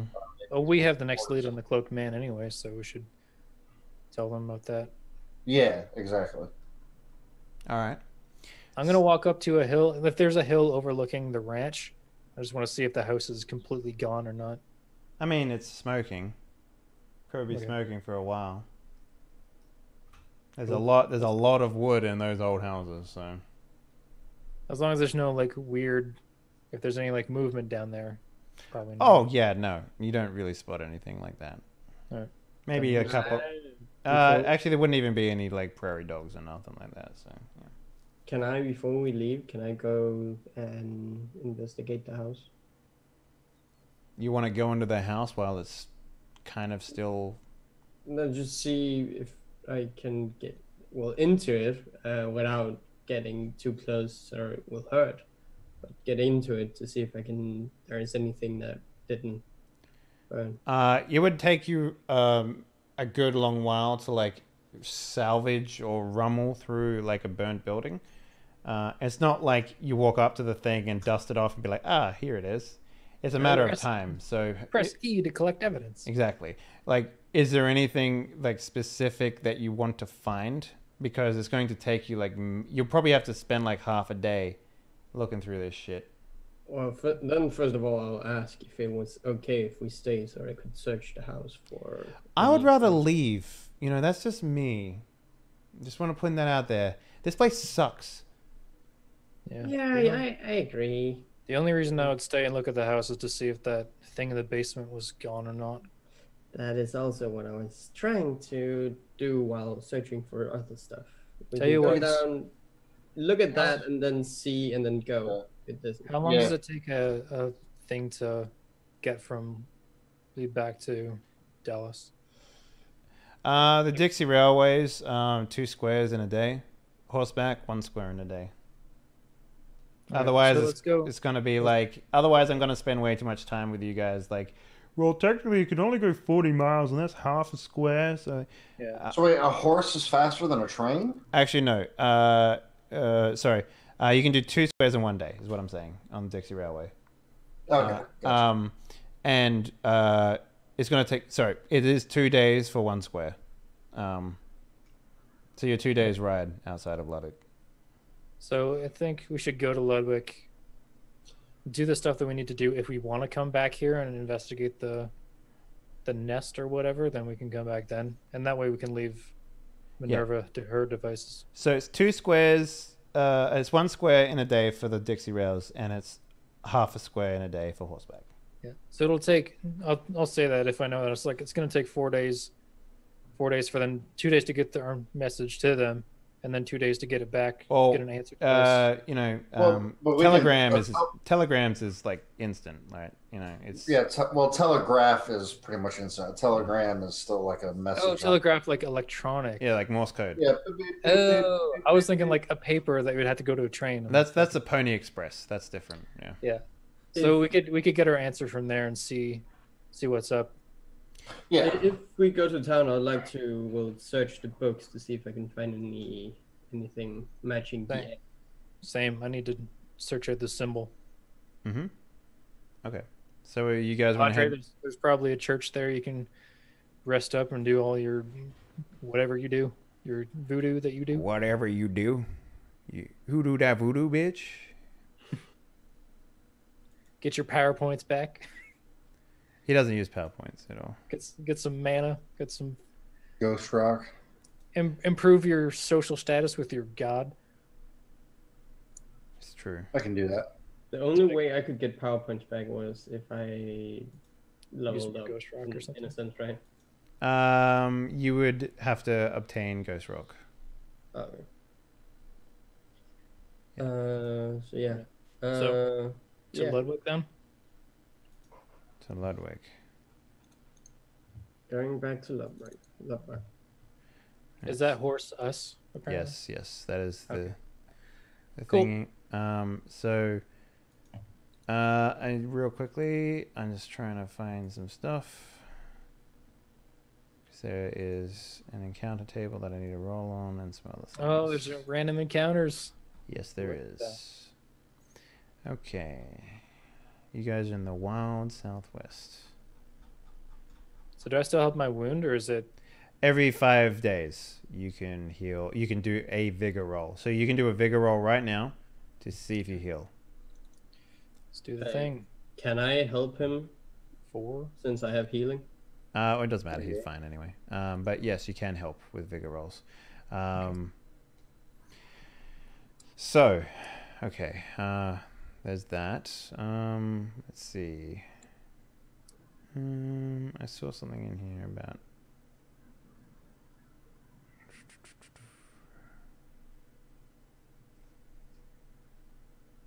Okay, travel. Let's go.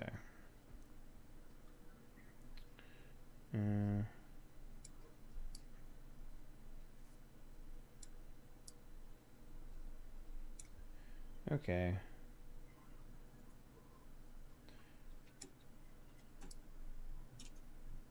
Oh, that's kind of cool. I did not know that.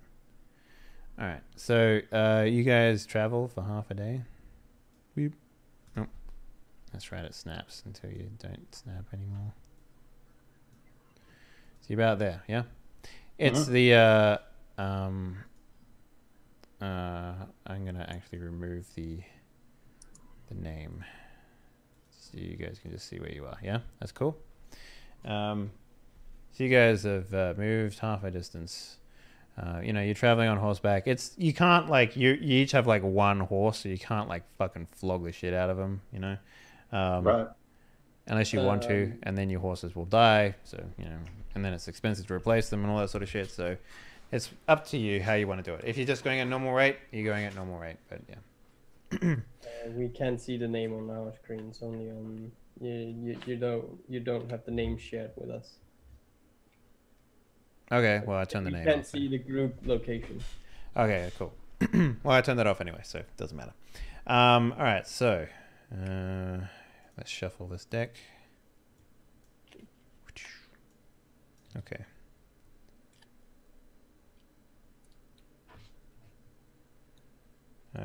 Okay. So you guys are riding, and it's coming up to be dark, yeah? You still haven't found an appropriate place to camp. But that's when you guys start to hear the sound of... Before anything, if I can, while we are riding, I'd like to try and fix my bow. No, not possible. Okay. You cannot ride and fix a bow. Doesn't work like that. But yeah, you guys come across you can spy in the distance. You start to hear the sounds of voices, human voices talking. They're like, "What'd y'all do with that pig that we found earlier? I got it a mile back. We still have the carcass. You just need to pull it out of the satchel back there, out of the bread bag." And it's like, "Listen, I don't need your sass. I just want to get some pig on the fucking goddamn heat, man." And it's like, oh, calm down, okay? Look, I know the road makes you test. Like, you're basically just hearing a conversation right now between two people. Mm-hmm. What do? If it's just about a pig, ignore them. Mm-hmm. Pass them by. All right. Well, what do you guys want to set up camp then? Yeah, we probably need to sleep for the night, yeah? Yes, you do. Is there a source of water for the horses nearby? Sure. Like there's like I don't know, a Little watering creek or hole, something like that, yeah. Okay. Yeah, I would tie my horse up by the creek and pull out my bedroll and hunker in for the night. Mm-hmm. Mm-hmm. I look at Garrett and Manure and just like, don't make such a racket tonight.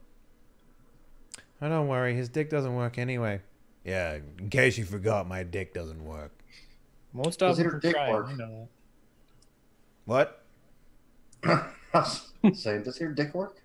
No, it doesn't. Thanks for the reminder. I had no idea. Pleasant. You know, modern medicine, they can do wonders with prosthesis. You should check it out. And maybe I have a pill here. If Please stop talking about my penis, kid. You're not the one. I'm going to bed. I'll wake you up when it's your turn to watch. Who has first watch? I do. Yeah. So, who takes the bullet? Who has a bullet tonight? I think if anyone wants it, they can have it. But if not, then Billy still has it. Well, I did say I wanted to look at it, so I could take over it while we were setting up camp, just to look at it throughout the night. All right. Well, Lester, you don't get any dreams.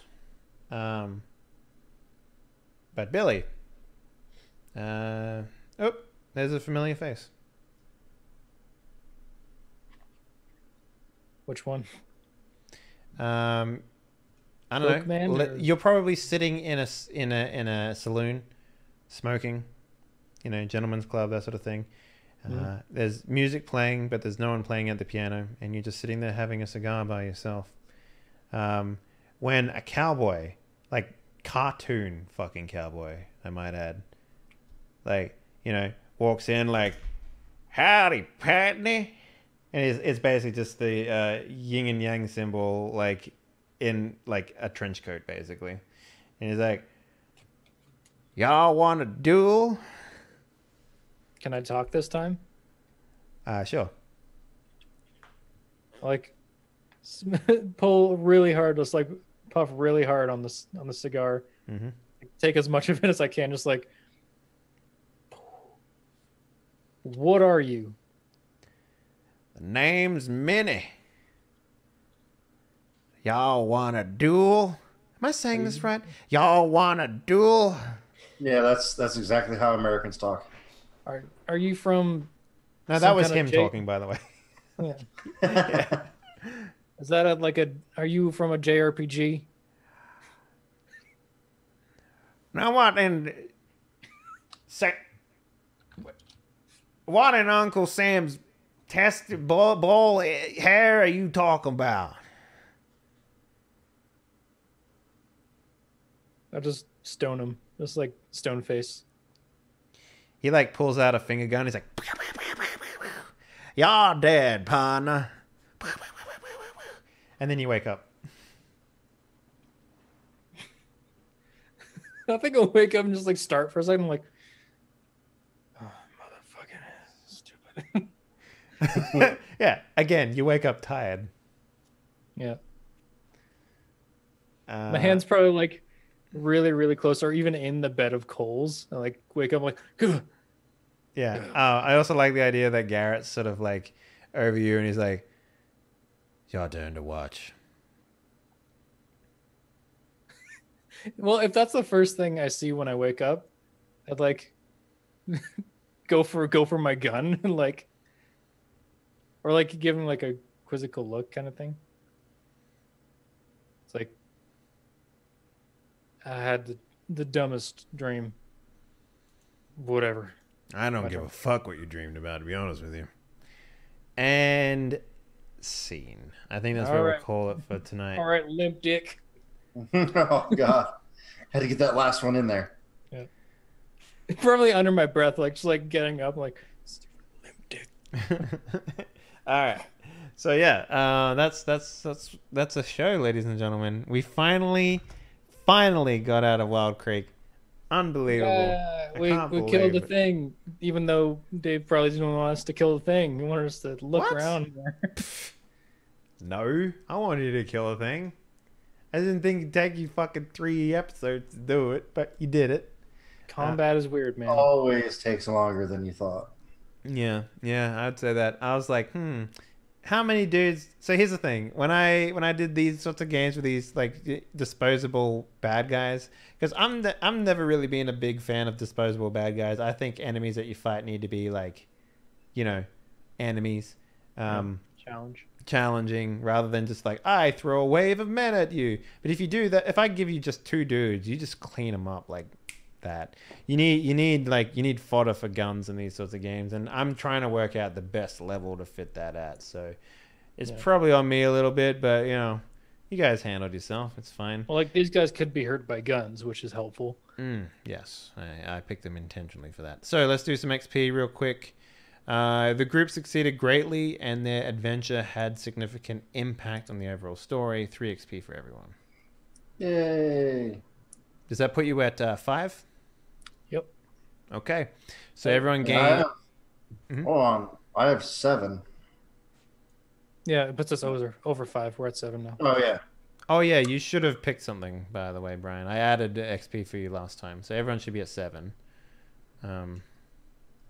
So you should have picked something out of the advancement table there. So you can gain a new edge if you meet the requirements. You can increase a skill that is equal to or greater than its linked attribute by 1 die type. You can increase 2 skills that are lower than the linked attributes by 1 die type. You can buy a new skill at D4. And you can increase an attribute by a die type, only once per rank. But yeah, I'll let you guys think on that. Yeah. No thinking required. I'm boosting my smarts. Mm-hmm. Yeah. Is that a D4? Like, I need to have better smart skills. Yeah. Oh, wait, I can boost an attribute? Yes, you can. Only once per 20, though. So you can only do that once in 20 XP that you get. So I'm at 27 because I'm a seasoned, so do I need to take that back and do something else? No, you did all yours when we did character creation, remember? Yep. So you still only have the 5, so you don't lose XP, you only gain XP. But for every 5 that you collect, you get an attribute, and for every 20 that you collect, you go over the stuff. So cool. So I can't bump an attribute until XP 40. That's right. Yes. Okay. All right, I'm bumping strength up 1. No, you can actually do that. Strength, I mean No. spirit. Yeah, Drummer Boy, you can actually bump it, an attribute, yeah. Because 1 through 20, so you had 4 opportunities to do that.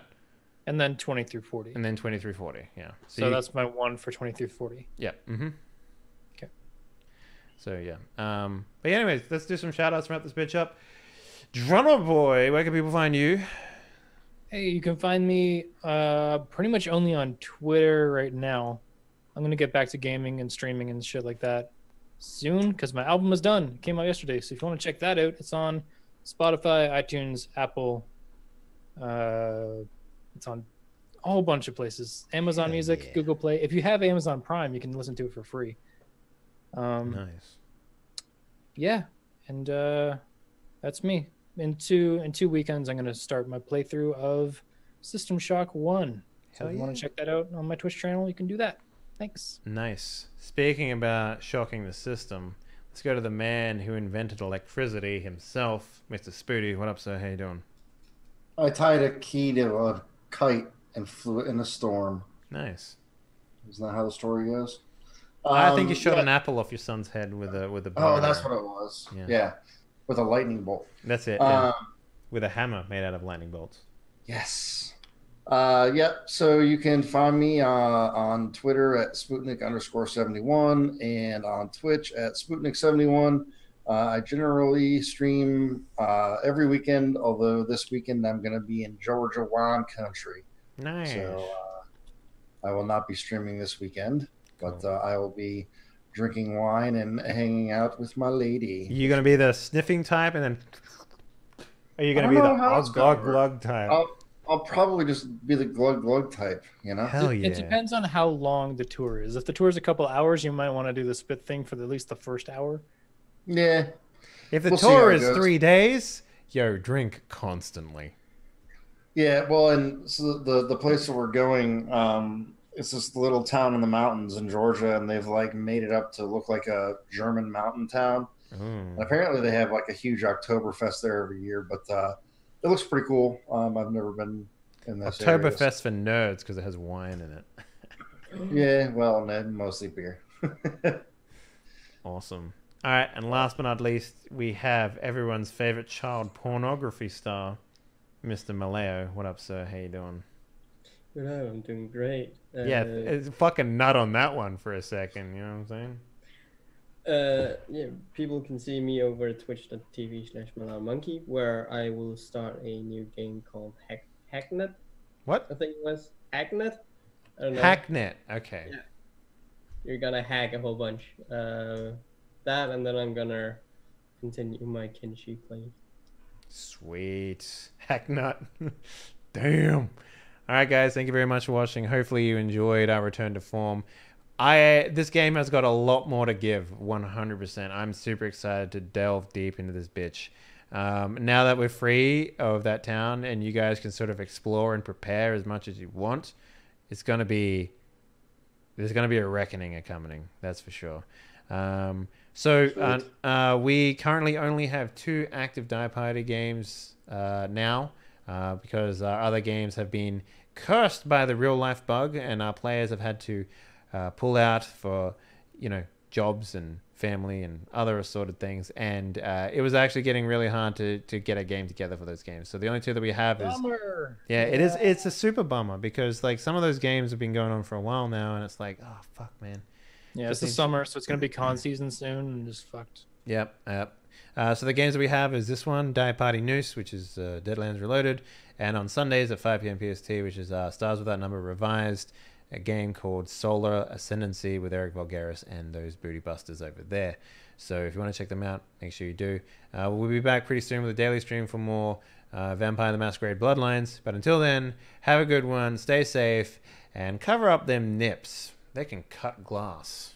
Good night, everyone.